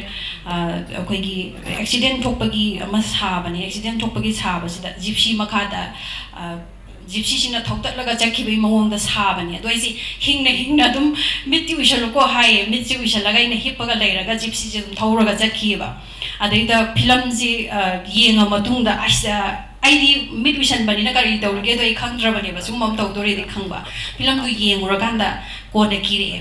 ꯑꯗꯒꯤ ꯑꯃꯅ ꯑꯩꯈꯣꯏꯒꯤ ꯀꯕꯣꯛꯂꯩ ꯐꯤꯂꯝ ꯅꯝꯕ ꯃꯇꯝꯗ ꯃꯃꯥ ꯁꯤꯈ꯭ꯔꯀꯥꯟꯗ ꯃꯃꯥ ꯁꯪꯁꯀꯥꯔ ꯇꯧꯕꯒꯤꯔ ꯃꯄꯥ ꯁꯪꯁꯀꯥꯔ ꯇꯧꯕꯒꯤꯔ ꯀꯩꯅꯣꯃꯗ ꯅꯤꯡꯊꯝꯊꯥꯒꯤ ꯗꯤꯁꯦꯝꯕꯔ ꯖꯅꯋꯥꯔꯤ ꯂꯣꯟꯅꯕꯒꯤ ꯌꯥꯝꯅ ꯏꯪꯕ ꯏꯁꯤꯡꯒ ꯃꯅꯤꯜ ꯀꯥꯕ ꯌꯥꯝ ꯏꯪꯈ꯭ꯔꯖꯥꯠꯅꯤ ꯃꯗꯨꯒꯤ ꯃꯇꯝꯁꯤꯗ ꯀꯥꯂꯦꯟ ꯁꯥꯔꯒ ꯀꯥꯂꯦꯟꯒꯤ ꯐꯤꯖꯣꯜ ꯑꯗꯨꯝ ꯁꯦꯠꯂꯦ ꯑꯗꯨꯒ ꯏꯁꯤꯡꯁꯤꯗ ꯏꯔꯨꯞꯄꯒꯤ ꯁꯤꯟ ꯑꯃ ꯅꯝꯃꯦ ꯏꯁꯤꯡꯁꯤ ꯊꯦꯡꯕꯐꯥꯎ ꯇꯜꯂꯕ ꯑꯍꯤꯡ ꯅꯣꯡꯌꯥꯏꯗꯅꯦ ꯅꯝꯃꯤꯁꯤꯁꯨ ꯊꯦꯡꯕ ꯐꯥꯎꯕ ꯇꯜꯂꯕ ꯑꯗꯨꯒꯤ ꯃꯇꯝꯁꯤꯗ ꯅꯝꯃꯦ ꯇꯦꯛꯇꯨꯁꯨ ꯑꯍꯥꯟꯕ ꯇꯦꯛꯇ ꯑꯗꯨꯝ ꯑꯣꯀꯦ ꯑꯣꯏꯔꯦ ꯑꯗꯨꯒ ꯑꯅꯤꯁꯨꯕ ꯇꯦꯛ ꯑꯩꯈꯣꯏꯒꯤ ꯐ꯭ꯔꯦꯝ ꯁꯤꯟꯕꯒꯤ ꯑꯗꯨꯃꯥꯏꯅ ꯂꯧꯋꯦ ꯑꯗ ꯀꯣꯡꯕꯗ ꯅꯝꯕꯅꯦ ꯑꯩꯅ ꯑꯗꯨꯒꯤ ꯏꯔꯨꯞꯄꯒꯤ ꯁꯤꯟ ꯅꯝꯕꯁꯤꯗ ꯑꯩꯈꯣꯏ ꯄꯨꯈ꯭ꯔꯤꯁꯤꯒꯤ ꯋꯥꯡꯃꯗꯒꯤꯁꯨ ꯃꯤꯅ ꯑꯗꯨꯝ ꯎꯏꯌꯦ ꯎꯔꯀꯥꯟꯗ ꯍꯥꯏꯗꯤ ꯑꯉꯥꯡꯗꯣ ꯁꯤꯔꯤꯅꯤꯅꯦ ꯂꯥꯎꯔꯛꯑꯦ ꯃꯌꯥꯝꯁꯤꯅ ꯍꯥꯏꯕꯗꯤ ꯅꯤꯡꯊꯝꯊꯥꯒꯤ ꯃꯤꯒꯤ ꯂꯦꯡꯅꯤꯡꯗ꯭ꯔꯕ ꯃꯇꯝꯗ ꯏꯁꯤꯡꯗ ꯂꯨꯞꯈꯤꯕꯗꯣ ꯑꯗꯨ ꯃꯇꯝꯗꯨꯗꯗꯤ ꯑꯩꯗꯤ ꯐꯤꯂꯝꯅꯦ ꯑꯩꯒꯤ ꯐꯤꯂꯝꯁꯤ ꯐꯖꯗꯕ ꯌꯥꯗꯦ ꯑꯩꯗꯤ ꯑꯦꯛꯅꯦ ꯇꯧꯔꯤꯁꯦꯅ ꯈꯜꯂꯒ ꯑꯗꯨꯝ ꯇꯧꯈꯤꯕ ꯑꯗꯨꯒ ꯀꯣꯟꯅ ꯀꯤꯔꯛꯑꯦ ꯑꯗꯨꯒ ꯈ꯭ꯋꯥꯏꯗꯒꯤ ꯀꯤꯕ ꯑꯃꯅ ꯑꯩꯈꯣꯏꯒꯤ ꯑꯩꯁꯦ ꯐꯤꯂꯝ ꯂꯧꯕ ꯃꯇꯝꯗ ꯁ꯭ꯀ꯭ꯔꯤꯞ ꯍꯥꯟꯅ ꯌꯦꯡꯉꯦ ꯁ꯭ꯀ꯭ꯔꯤꯞꯁꯤ ꯌꯥꯔꯕ ꯃꯇꯨꯡꯗ ꯑꯃꯨꯛ ꯐꯤꯂꯝ ꯃꯦꯀꯔ ꯑꯃꯨꯛ ꯌꯦꯡꯉꯦ ꯑꯗꯨ ꯌꯥꯔꯕ ꯃꯇꯨꯡꯗ ꯑꯃꯨꯛ ꯄ꯭ꯔꯗꯛꯁꯟ ꯇꯤꯝꯁꯤ ꯌꯦꯡꯉꯦ ꯄ꯭ꯔꯗꯛꯁꯟ ꯇꯤꯝꯁꯦ ꯑꯩꯈꯣꯏꯒꯤ ꯄ꯭ꯔꯣꯗ꯭ꯌꯨꯁꯔꯁꯤ ꯀꯃꯥꯏꯅ ꯇꯧꯒꯦꯗ ꯑꯩꯈꯣꯏꯒꯤ ꯃꯈꯜ ꯃꯈꯜꯒꯤ ꯄ꯭ꯔꯣꯗ꯭ꯌꯨꯁꯔ ꯂꯥꯛꯑꯦ ꯐꯤꯂꯝ ꯄꯥꯝꯖꯕꯒꯤ ꯅꯠꯇꯕ ꯃꯥꯒꯤ ꯄꯩꯁꯥꯗꯣ ꯈꯤꯇꯪ ꯂꯣꯏꯁꯤꯟꯕ ꯌꯥꯅꯕ ꯑꯗꯒꯤ ꯈꯔ ꯑꯃꯅ ꯅꯨꯄꯤ ꯑꯉꯥꯡ ꯂꯣꯏꯅꯕꯒꯤ ꯃꯈꯜꯒꯤ ꯄ꯭ꯔꯣꯗ꯭ꯌꯨꯁꯔ ꯑꯗꯨꯒꯨꯝꯕꯁꯨ ꯂꯥꯛꯑꯦ ꯑꯗꯒꯤ ꯑꯃꯨꯛ ꯇꯁꯦꯡꯅ ꯐꯤꯂꯝꯗꯤ ꯌꯥꯝ ꯄꯥꯝꯖꯔꯒ ꯄꯩꯁꯥꯒ ꯌꯥꯝ ꯂꯩꯖꯗꯕ ꯑꯗꯨꯒꯨꯝꯕ ꯇꯤꯝꯁꯨ ꯑꯗꯨꯝ ꯂꯥꯛꯑꯦ ꯑꯗꯩꯗꯨꯗ ꯑꯩꯈꯣꯏꯒꯤ ꯄ꯭ꯔꯣꯗ꯭ꯌꯨꯁꯔ ꯇꯤꯝꯁꯤꯅ ꯑꯩꯈꯣꯏꯒꯤ ꯃꯅꯤꯄꯨꯔꯗ ꯐꯤꯂꯝꯒꯤ ꯁꯣꯁꯥꯏꯇꯤꯁꯤꯗ ꯆꯠꯅꯔꯤꯁꯦ ꯁꯨꯇꯤꯡꯒꯤ ꯆꯥꯅ ꯊꯛꯅꯕꯁꯦ ꯑꯩꯈꯣꯏꯒꯤ ꯄ꯭ꯔꯣꯗ꯭ꯌꯨꯁꯔꯁꯤꯡꯅ ꯂꯣꯏꯅ ꯁꯄ꯭ꯂꯥꯏ ꯇꯧꯋꯦ ꯆꯥꯅ ꯊꯛꯅꯕꯁꯦ ꯑꯩꯈꯣꯏ ꯄꯤꯖꯅꯤꯡꯗꯕꯣꯏ ꯑꯗꯒꯤ ꯌꯥꯝ ꯐꯖꯗꯅ ꯇꯧꯕꯁꯦ ꯇꯥꯏꯃꯤꯡꯒ ꯆꯥꯗꯅ ꯍꯦꯛ ꯇꯧꯕ ꯁꯤꯒꯨꯝꯕꯁꯤ ꯌꯥꯝ ꯋꯥꯏ ꯑꯩꯉꯣꯟꯗ ꯁꯨꯇꯤꯡ ꯆꯠꯄꯗ ꯁꯨꯃꯥꯏꯅ ꯇꯧꯔꯗꯤ ꯑꯩꯁꯦ ꯑꯃꯨꯛꯇ ꯄꯨꯂꯞ ꯆꯥꯕ ꯍꯩꯅꯕꯤꯁꯨ ꯂꯩꯇꯦ ꯃꯆꯤꯠ ꯆꯥꯔꯒ ꯅꯨꯡꯉꯥꯏꯖꯕ ꯑꯗꯨꯒꯨꯝꯕꯁꯨ ꯇꯧꯕ ꯑꯗꯒꯤ ꯑꯃꯨꯛ ꯏꯇꯣꯝꯇꯒ ꯑꯩꯅ ꯂꯩꯔꯒ ꯆꯥꯖꯕꯁꯤꯁꯨ ꯃꯌꯥꯝ ꯄꯨꯂꯞꯀꯤ ꯅꯨꯡꯇꯤꯒꯤ ꯂꯩꯕꯗꯨꯗꯤ ꯑꯃꯨꯛ ꯉꯝꯗꯕ ꯑꯗꯨꯒ ꯏꯇꯣꯝꯇꯒ ꯂꯣꯟꯅ ꯆꯥꯕꯁꯤꯁꯨ ꯍꯩꯅꯗꯕ ꯄꯨꯂꯞ ꯆꯥꯅꯕꯁꯦ ꯄ꯭ꯔꯣꯗ꯭ꯌꯨꯁꯔꯅ ꯐꯖꯅ ꯁꯤꯟꯕ ꯁꯤꯃ ꯇꯧꯔꯛꯇ꯭ꯔꯕ ꯑꯩ ꯐꯤꯂꯝ ꯁꯨꯇꯤꯡꯗꯣ ꯅꯣꯡꯉꯥꯜꯂꯒ ꯆꯠꯅꯤꯡꯗꯦ ꯁꯤꯃ ꯌꯥꯝꯅ ꯋꯥꯏ ꯁꯤ ꯊꯝꯖꯒꯦ ꯌꯥꯝ ꯅꯨꯡꯉꯥꯏꯖꯩ ꯁꯣꯝꯅ ꯍꯪꯕꯤꯔꯛꯈꯤꯕ ꯋꯥꯍꯪꯗꯨꯒꯤ ꯄꯥꯎꯈꯨꯝ ꯂꯣꯏ ꯇꯥꯕꯤꯔꯦ ꯑꯗꯨ ꯃꯊꯪꯁꯤ ꯀꯅꯥꯒꯨꯝꯕ ꯍꯪꯕꯤꯅꯤꯡꯕ ꯂꯩꯔꯒꯗꯤ ꯑꯩ ꯇꯥꯏꯃꯤꯡꯁꯤꯁꯨ ꯀꯣ ꯑꯩꯈꯣꯏ ꯑꯣꯊꯣꯔꯤꯇꯤꯅ ꯑꯣꯔꯒꯅꯥꯏꯖꯔꯅ ꯀꯔꯤ ꯍꯥꯏꯕꯤꯕꯅꯣ ꯈꯪꯗꯦ ꯇꯥꯏꯃꯤꯡꯁꯤꯗꯤ ꯈꯔ ꯈꯤꯇꯪ ꯇꯧꯈꯤꯁꯦ ꯂꯣꯏꯗꯣꯔꯦ ꯍꯌꯦꯡ ꯑꯗꯣ ꯍꯣꯔꯦꯟ ꯐꯤल्म ꯑꯃꯁꯨ ꯂꯩꯔꯝꯒꯅꯤ ꯌꯥꯔꯒꯗꯤ ꯍꯪꯕꯤꯅꯤꯡꯕ ꯂꯩꯔꯒꯗꯤ ꯍꯦꯛꯇ ꯊꯣꯛꯄꯤꯔꯛꯑꯣ ꯌꯥꯅꯤ ꯃꯤ ꯍꯥꯏꯕꯤꯔꯛꯑꯣ ꯑꯍꯥꯟꯕꯃꯛꯇꯗ ꯗꯥꯏꯁ ꯁꯦꯂꯦꯛꯁꯟ ꯕꯤꯔꯤꯕ ꯑꯩꯈꯣꯏꯒꯤ ꯃꯅꯤꯄꯨꯔꯒꯤ ꯔꯤꯅꯣꯟ ꯑꯦꯛꯇꯔ ꯑꯦꯛꯇ꯭ꯔꯦꯁꯄꯨ ꯍꯥꯏꯗꯤ ꯏꯀꯥꯏ ꯈꯨꯝꯅꯖꯩ ꯑꯩꯒꯤ ꯃꯤꯡ ꯔꯦꯖꯤꯌꯥ ꯑꯩ ꯇꯧꯕꯜꯗꯒꯤꯅꯤ ꯑꯩꯅ ꯀꯣꯏꯁꯟꯗꯤ ꯃꯌꯥꯝ ꯍꯪꯅꯤꯡꯉꯦ ꯌꯥꯃꯨꯡ ꯀꯥꯏꯀꯨꯗꯁꯨ ꯑꯗꯒꯤ ꯖꯤꯖꯦ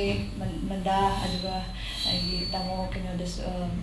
ꯕꯣꯅꯤꯗꯁꯨ ꯑꯗꯨꯕꯨ ꯑꯩꯒꯤ ꯀꯣꯏꯁꯟꯁꯦ ꯉꯁꯥꯏ ꯌꯥꯝꯅ ꯆꯦ ꯇꯣꯟꯊꯣꯏꯅ ꯋꯥꯔꯤ ꯂꯤꯔꯛꯄꯁꯤꯗ ꯑꯩꯉꯣꯟꯗ ꯈꯤꯇꯪ ꯍꯥꯏꯗꯤ ꯗꯥꯎꯠ ꯂꯩꯕ ꯑꯃ ꯂꯩꯈꯤꯕ ꯆꯤꯆꯦꯅ ꯉꯁꯥꯏ ꯃꯃꯥ ꯍꯣꯏꯅ ꯁꯞꯄꯣꯔꯠ ꯐꯦꯃꯤꯂꯤꯒꯤ ꯁꯞꯄꯣꯔꯠ ꯌꯥꯎꯗꯕꯤꯗ ꯁꯨꯃꯥꯏꯅ ꯂꯥꯛꯑꯒ ꯁꯤꯒꯤ ꯁ꯭ꯇ꯭ꯔꯒꯜ ꯃꯌꯥꯝ ꯇꯧꯔꯛꯑꯒ ꯖꯔꯅꯤꯁꯦ ꯐꯨꯜꯐꯤꯜ ꯇꯧꯔꯕ ꯃꯇꯨꯡꯗ ꯐꯦꯃꯤलीꯒꯤ रिएक्शन अमदी लेरमगनेबा आफ्टर हाइदि गेटिंग सो मेनी अचीवमेंट मैम लेर मतुंदा जेना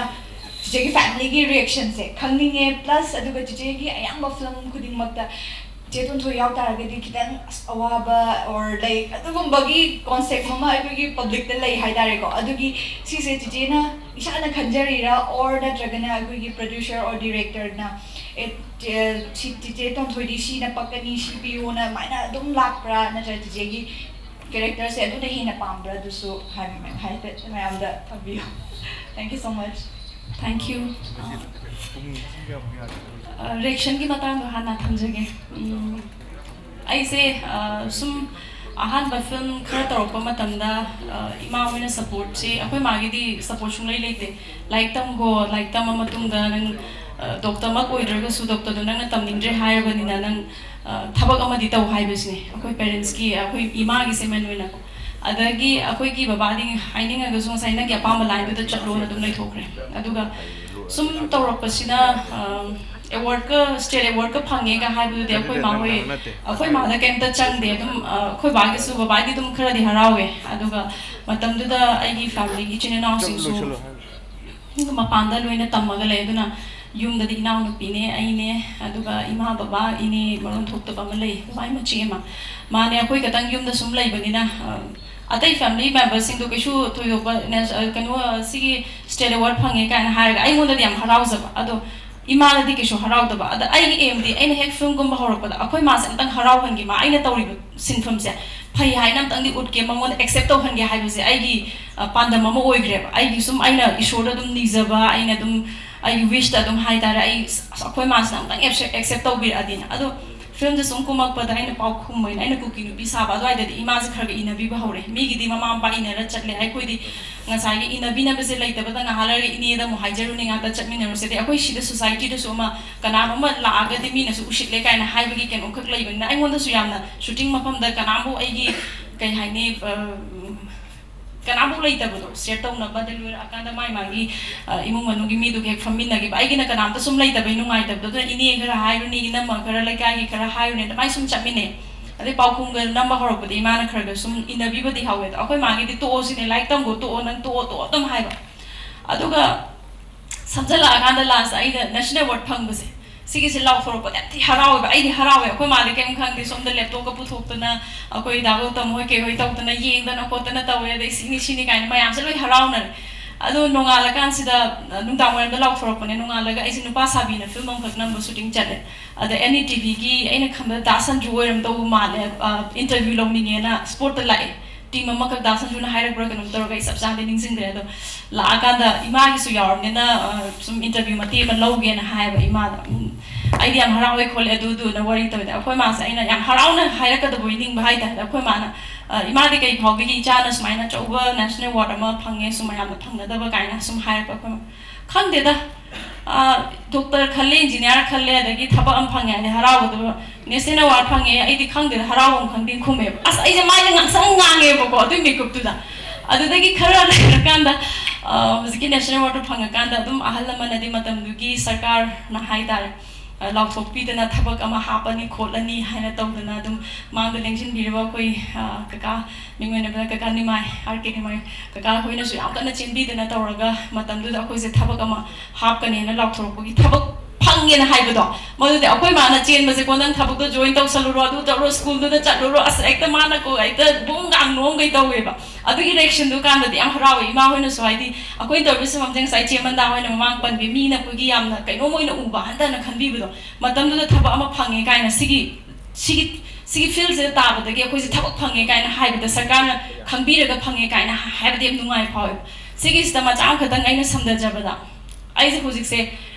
सीएम जे उननिंग याम फावबो मखक लैरे हुजिकसे कोइ हुजिक सीएम जे सरकार पाइबा कइगिनो हाबे ऑनरेबल सीएम से मरमदि आइना वखंजदा हुजिकसे अखोइगी सिदगी स्माइना अचीवमेंट फंगकांदा अखोइना सरकारना थबक अमा हापीबा काइन तौबसे अखोई मांगदा लैगिबा मिंगोइना पंजाबी सरिता होय अदगी चे मेरी कोम होय लैगिबा सुम मिंगोइना खरा कैनोय द खतंग प्रोमिनेंट होय मोय खरा अमनि सुम पनबे वानी मोयदी थबक सु पिबिबा नुंगाइना सु सानाबा अदुगा मोयदा ngसागी फंगिबा तोलोक्तुना मोयगी सपोर्ट तौबोइना थोएबा अखोइना हुजिक लैरिसिना आइसे फिल्म एक्टर ने शूटिंग दि याम चटनिंगेबा चटनिंगबसे आई शूटिंग जे का येंगा यामना हाइदि निंजिंग मान कैनोय द हुजिकती सस्पेंशन है स्कूल गादर दी सस्पेंशन स्कूल गादर दी अतु तौदे छात्र की अतु हाइब लैबनिना छात्र जु ngसागी आइगी सु कैनो म ओइराबने आइगी दायित्व म ओइराबने अदुना ngसागी छात्र सु तांगनब चटनबगी वाखन जु खनबा सोंगा कंद शूटिंग चटनब सु मु खोटनबा सी तौबदा ngसागी हौजिकती ngसागी कैनो क चिंखाइनबा खक लैबसिनाबा आइजे हौजिकसे यारगदे अखोइगी मरी लैनबा आर्ट एंड कल्चर की पाइबीरिबा मयाम से कितन खनबिरगा ngसागी स्पोर्ट्स द पीरिबा खुदोंग जाबा दुमाइन तौदना मोइदा या फ्री माइंड साना हनबदो दुमाइन अखोइजु फ्री माइंड थबक तौबसे पी ngमहनबिबा हाइदा अदुमाइन लैरगदे अखोइ स्कूल काबा कादबा सिदैदा अखोइगी रेस्ट्रिक्शन करी करा अदुना यामना सिदैदा थबिदरगदे याम नुंगाइगद्रा हाइना होजिकसे आइजे कन्ना ngसागी सिगी कैनोसिमा लै अदुना सुम अखोइ सीनियर कांगु कितन नकनबदा आई वारी साबा तमतमना हौइ स्माइ तौदे आइजे आइगी कैरियर से ngसागी आई कैरियर आइगी एक्टिंग सिदबु मोइना ngसागी सखंगबिदना सिदैदा ऑनर तौबिदना सुमाइ थबक हापिरिसे हुजिकती कैनोमा खक ओइना ओइरिएब इसादा सिमा खतंगी नुंगाइदबा मखक लै दुना हुजिकी ताजा चाइंगे जे सिमा खतंग बलहौने दुगा मखा तारपदा सेकंड क्वेश्चन दो ngसाई आइजे अदुने मी लोइना आइगी कलिक मयाम एकी जे सिदा फम एकी होइना हाय नंग हेक तौरपजे मचिंग लैतबी हवाई लैतबी ngaरी लैतबी की फिल्म ngata ngang boy लैतबी गुम एक तौरे कली नो न मोइना सो क्वेश्चन हंगेबा से अगर सूं खनबदा अगोंद लाप स्क्रिप्ट सिंजे अखोई सोसाइटी से दी ngसाई स्क्रिप्ट कितंग मिंगोंद टच तौनबा अदु तौनबा ने इरकपदा अखोई सोसाइटी से दी कई हाइनी यामना चौखतपा डेवलप ओइरबा ngसाई मफम ओइदबनिना अखोई स्क्रिप्ट से हेक येंगबदा ngसाई नुपी की स्ट्रगल नुपीना कमाइना खोनरपा अदगिदी लाइरबा फैमिली दे कमाइ खोनरपा सुगुंबसदन हेना ngसाई स्क्रिप्ट से थोपदौना तौबा माले इन सुम खनबदा दुना लाकबससु मयाम लाकबदुदगी कितंग सासनरुबा हाइतारे अदुम कैरेक्टर ओइरंबा हाइतारे अदुमने दुगा आइन हेक्ता सिद आइदि सिद कुमदबा यादे आइदि चेंग लैतबिगुंबा लाइरबिगुंबा अदुइदि इंचिंगबिगुंबा दो साबे यादे काइना हाइबदे आइदि कैसुदे दमाइदि हाइबदि लैते तौदो हेक लाकला दमाइन तौदो कैरेक्टर दुसु फजरंबा याम स्ट्रांग ओइरंबा दुना आइना अदुम दुसुम चूज तौरगो सुम कुंगिबा अदमाइन ओइगिबने हाइतारे थैंक यू नोआइले कोई बेमा रेजियाना हंगिरंबा हौ आओ अरोई वैन अमतन सांग अदे मिंग मने सांग अदा कुदों चाबम पिबीबा ngसाई कनोना दि सेक्रेटरी ने दि माइक्रोफोन सोमदा लोसनदगी ऑर्डर थोखरबन आई गुजहो एनीवे हौजिक काइकुगी वारी बोनीगी वारी मयांगी वारी लोइ ताई mayam artist singi manipur cinema gi khongsa sida sahi yang kai surapagi nungai ro mekup sida yang kai gi mamangi wari ni mayam tabi se after hayeng sida gi di hauji haugre yang kai gi matungi wari hana leiramba film gi masat sida artist sing sina akoi gi lawiri ba hana gi masat to adagi ahong ba ma onthoga chatpi ge na khanbi ba ga leibra haibadi hauji chi ngasai habi ba matamda artist sing sina film number da producer sing gi ai producer waina du tholok pani na kitang ani maki ge ga hajar ke ba kai kuna schedule gi atu ya da gi kai kuna arrange so da wa ba kai to ge du kai kuning chen birang ni kai ku siang wa kan ba mi ne wa kan ba mi jai ma ga maru kan da kai ku da ina hai kai ku nang film ma da ni kya ni pi ni drama ni pi adu nang film ohum je one time pet to ge na hai ba ni ba kai ku nang sai hai gi da kitang adu ma di soi ga da ma le baram di paisa se kai ku na lising tra patang du kul hai ba ai paisa ni ko set to roi nang mi di kitang ha pa kan da ma tha ni ngon da tam pi ra ga si manung da ka ta gi film long da ba except ai gi suti le ra zu adu da nang potha ba adu mai to ga film nam gi ba ning chen bi rong ga ni ana sumaina akoi na haijan ningi ba di artist sing sina any script ma natraga na kana gumba mana matung tarak pada ase any film gi maker sing na kai ku nang atopam da lobi da na yam shanti waina producer sina yam na ni ta na film namjara ka da director sina yam ni ta na film da namjage na kana ta gi lobi nu tham da nang lopa kya logo da gi nang ga wa man ja bai tok jage kan hair bu matam da adu nang character si pami kan adu character du nang adapt tawraga madu ka gi mai pang na tok gi ga hai ka da kai ku si ya bi ga dra natraga na atopam mayam gi nungai to mayam du gi dum adjust to bi ga dra adagi mathang waina Kawani kuduge. Jadi dapat ni lagi tu. Namun aku tahu tahu kita na. Dapat ni si maum tahu si vibe ni. Aku ama dia namu bang gitu. Tasi na matra. Itu tasi na matam tu di aku ikut apa ni. Pada benda ni. Kadang aku selalu di siapa boleh apa ni. तसें अखोई हौबु मतमदुदी सिनेमाजे कमायने promote तौसिगे सिनेमाजे क्याम कमाय चिगे ने मतमदु दा film मुजिनी अखोई जिन as an actor अखोई जो honour में पैसागी नते मतम सिनेमाजे कमायने whole कापा बोत कमायने सिनेमाजे सुपर एक्चुअली बोत कमाय पुगायनबा कमायने मैम येगनबा कमाय मी पामनबा दु तने नत्रा ओके थैंक यू अदुगा तोनथोई नमु लाक्सरा कांदा आई प्लोइन हंगोलो होने हम ते ते ना दु खुमनर जे मैम जे सोम टाइमिंग जी तोनथोई ना नेशनल अवार्ड फंगगा लाखरे बो मणिपुर गवर्नमेंट ना जॉब अमा पिरेबा नुमितुदा अखोई गी दिनिंग बा कायबो मो ओइगिबा मरमदी तोनथोई जे एज ए एक्टर मणिपुर की सांगायरबा अखोई लेजनिया भारत की अदु मणिपुर याम तांगला अवार्ड मो पुला कांदा गवर्नमेंट ना तोनथोई द जॉब अमा पिरे कांदा जॉब दु गवर्नमेंट ना लौगी नुमितुदा ओ अखोई की फिल्म फैमिली दा अखोई ना नुंगाई जनबो मिकुप तो अमदी मसी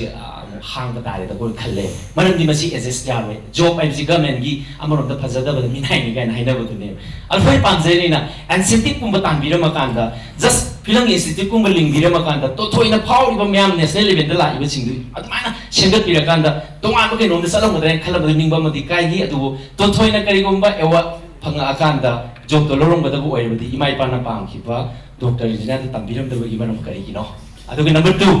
अदुगा बोनीना ngसाइगी हेरो में असाइनमेंट पिरक मतंदा बोनी जे सुंगा थाजदे मतंदु द बोनी नि साइ हाइगरेबको आइना हाजनि बिदे ओवरऑल सुचल कांदा ngसाइगी एक्टर जिंग हे हाइबद मंदाना जो हाइबिगरेबो कनाना डायरेक्शन तौदोइनो कनाना पुथोक्तोइनो सुमस याम खल्लेबो आइना अबेनाउ जिबादा सलमदगी फारग फिल्म कुमहनजगीबा आइना बोनी जे बेट कुमबदगी हेरो असाइनमेंट पिगीबा आइना प्रेमेसुली युमदा थमकांदा फिल्म हांदा लामेगा नमेबो इज इवन कनो अखोगी हौजिति उगेदरे यारिबोकी अखोगी करी बिनाताजे मैमदे रखलाकांदा 1 years आई युमदा मैमदा सुमन हलंदना अखोई फिल्म से पुथोक जगीबा अनौबदा खुथागी इवन फ्यूचर एक्टर द सिलैबा हाना जुदुम खरा पामा लाई प्रेम शर्मा अनौ बजे पुरगा अखोइना फिल्म की फैमिली जिदा हिंगदनबा मखोई फिल्म साकन होना जगी सा अमा ओइना सा याम खनगिबदो मदे संजलिबा टीमदुदा टीम वाक अनि तोमिनरगदी माइ पा ओइद्रा हाइबा क्वेश्चन जिम जमनगाइजे अखोई प्रेमजिस की वांगसिना रोइबो ओइलेने ने खंजे अदो अखोई तोनथोई करी यामना चुम्बा वाहंगने हांगबिगिबसे अदो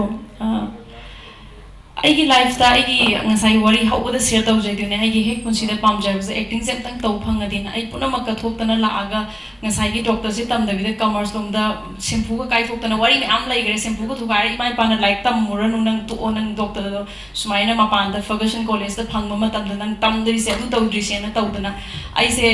लोइना तौरगा आइना सर्टिफिकेट जेरोक्स खरनागा तौरगा डीएम कॉलेज ऑफ कमर्स तंगजाइ कमर्स की कटऑफ याम वांगबनिना यारोइ खंबे इसु अंक होलगा सुमाइना तमगिबने आइसे अदुमाइना फिल्म की दमकता आइना सैक्रिफाइस तौरा लाकांदा मतमदुदा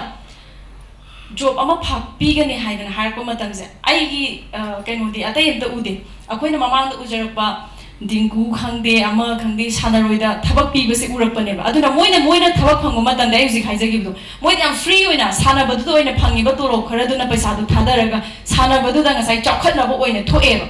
मधुनेबा आइगी वाखलोंदा लैगिबदे आई जॉब ओइना तौरगसु आई नुंतिगी स्कूल कावे हाइबसिदे आई वाखंदा कालोय समटाइम्स स्कूल गिदा अखोई आर्ट की मरी लेना रिलेटेड थबक लाकांदा गुम चटकदरा काइना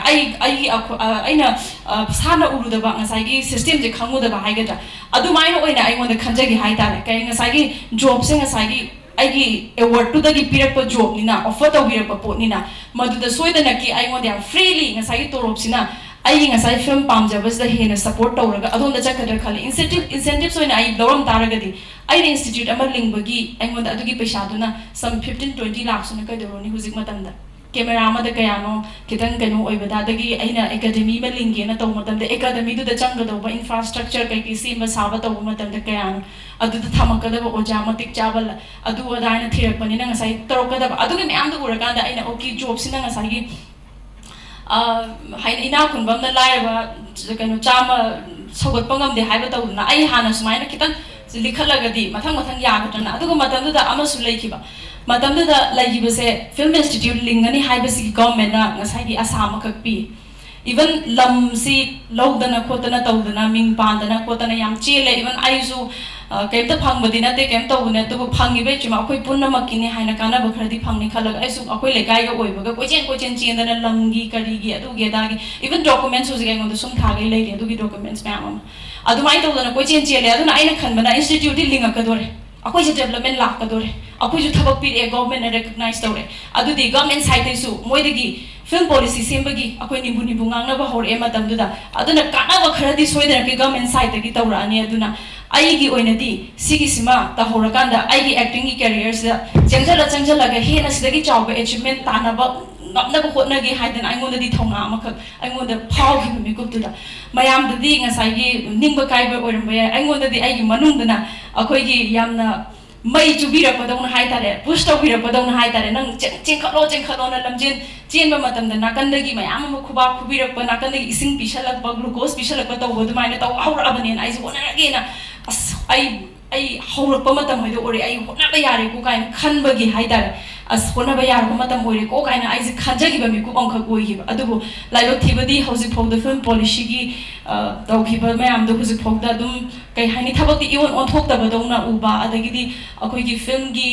sida institute sani taw bodu government son bagi ni khangde ama taw ni khambe government chingai na bagi ni khangde kari gi ni khangde hausi phog da manhalla ga tawra da koi sara da koi khanba taw da koi khalaga hausi phog da tumina dum lai biba even lam moba mayam adum ko pai taw sandana kai taw sandana lai ba akoi gi oir boi ninguraga thabak to sugon on thorak ta bagi kari haini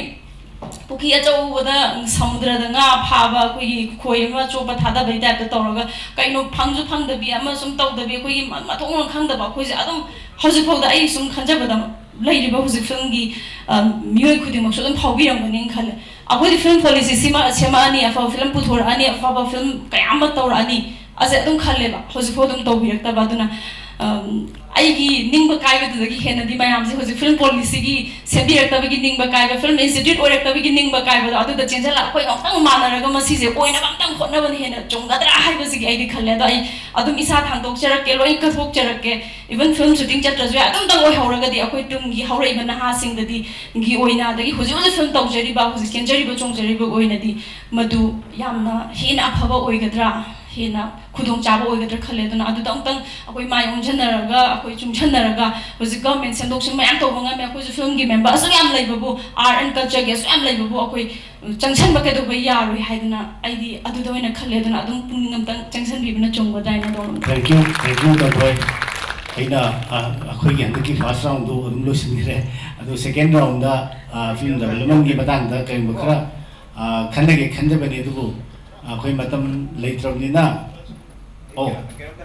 ayani happy koi golden jubilee tawjingai da mid humni marini gi mamang da film hujiki policy si implement tawba adigi magi policy si da award pa finance ki adigi policy da sudaba provision yauragadi si myam ji yengsin ba na body and life policy gi manung chanba manipur sine commission hai na sigi commission ji sarkar na form tawre notify tawre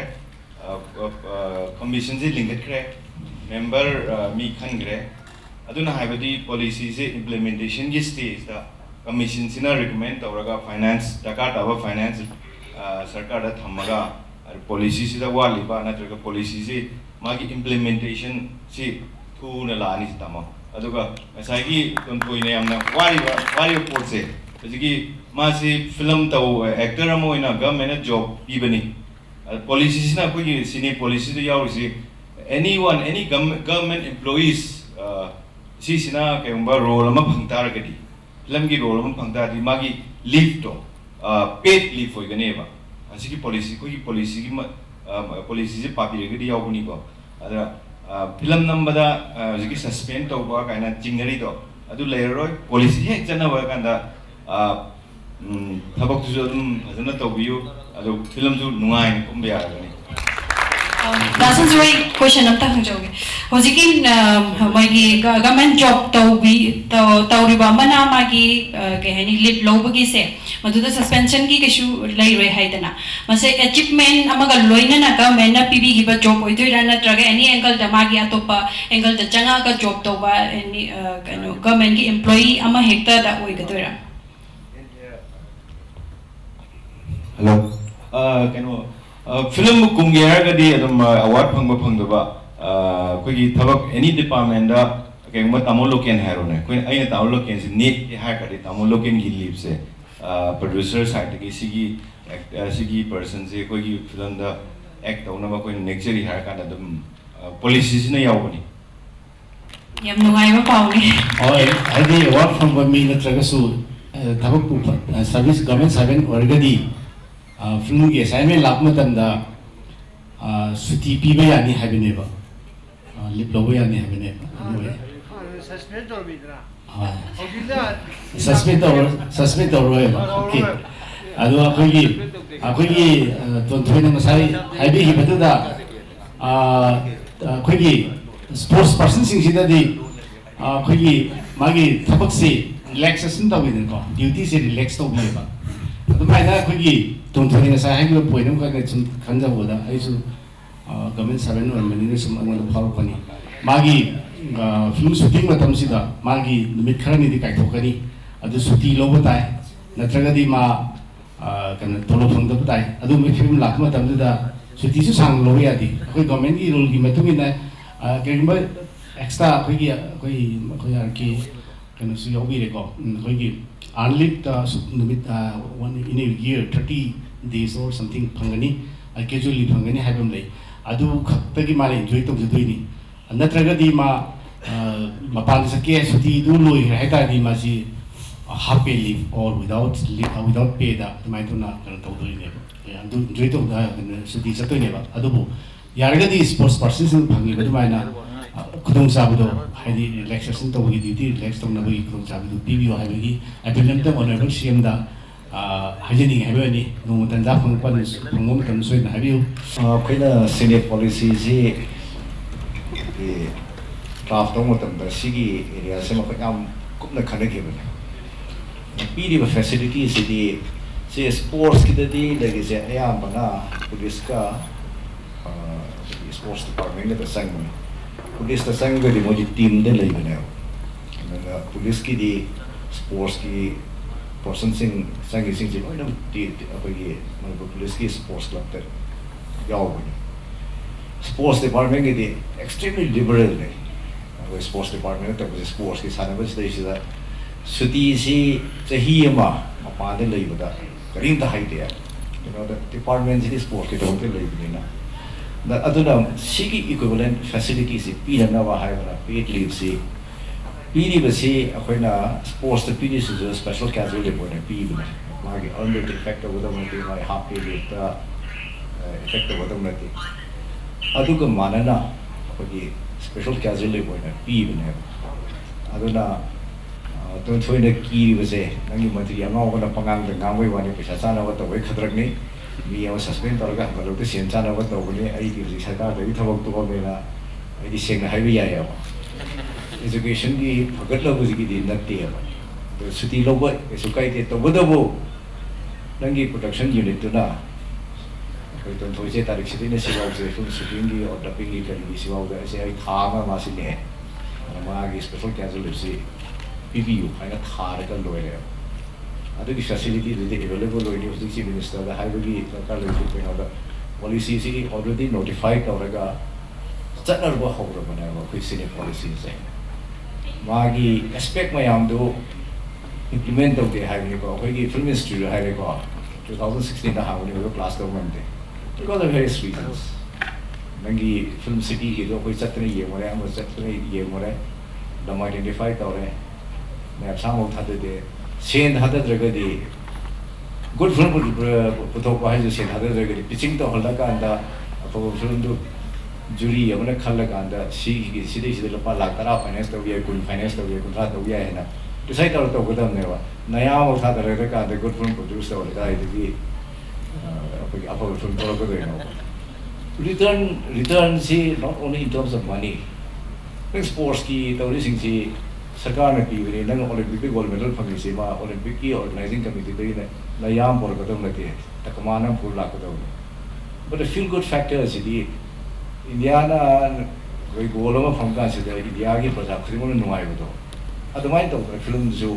upon Cannes film festival खंडे लाल की खंडे award फंग कान दा अपन नुआई कदम ले पैसा ना तो की return ना खंबे याद है मधुने हनी अपन की film apagi cine policy di chata ba hawra bani modu ki implement of the 100 daga sajana yeng this feedback da yeng na per kani Thank you very much. Thank you again for your kind information. Film City gitu. Hi. Pergi hendaki state Manipur State Award yang thopa kena pergi chief guest oina ningthau laisem basana jawana film city se ai gi matam dai porke mayam guide tawraga tawsi na dusu haibi reme aduna future is very bright.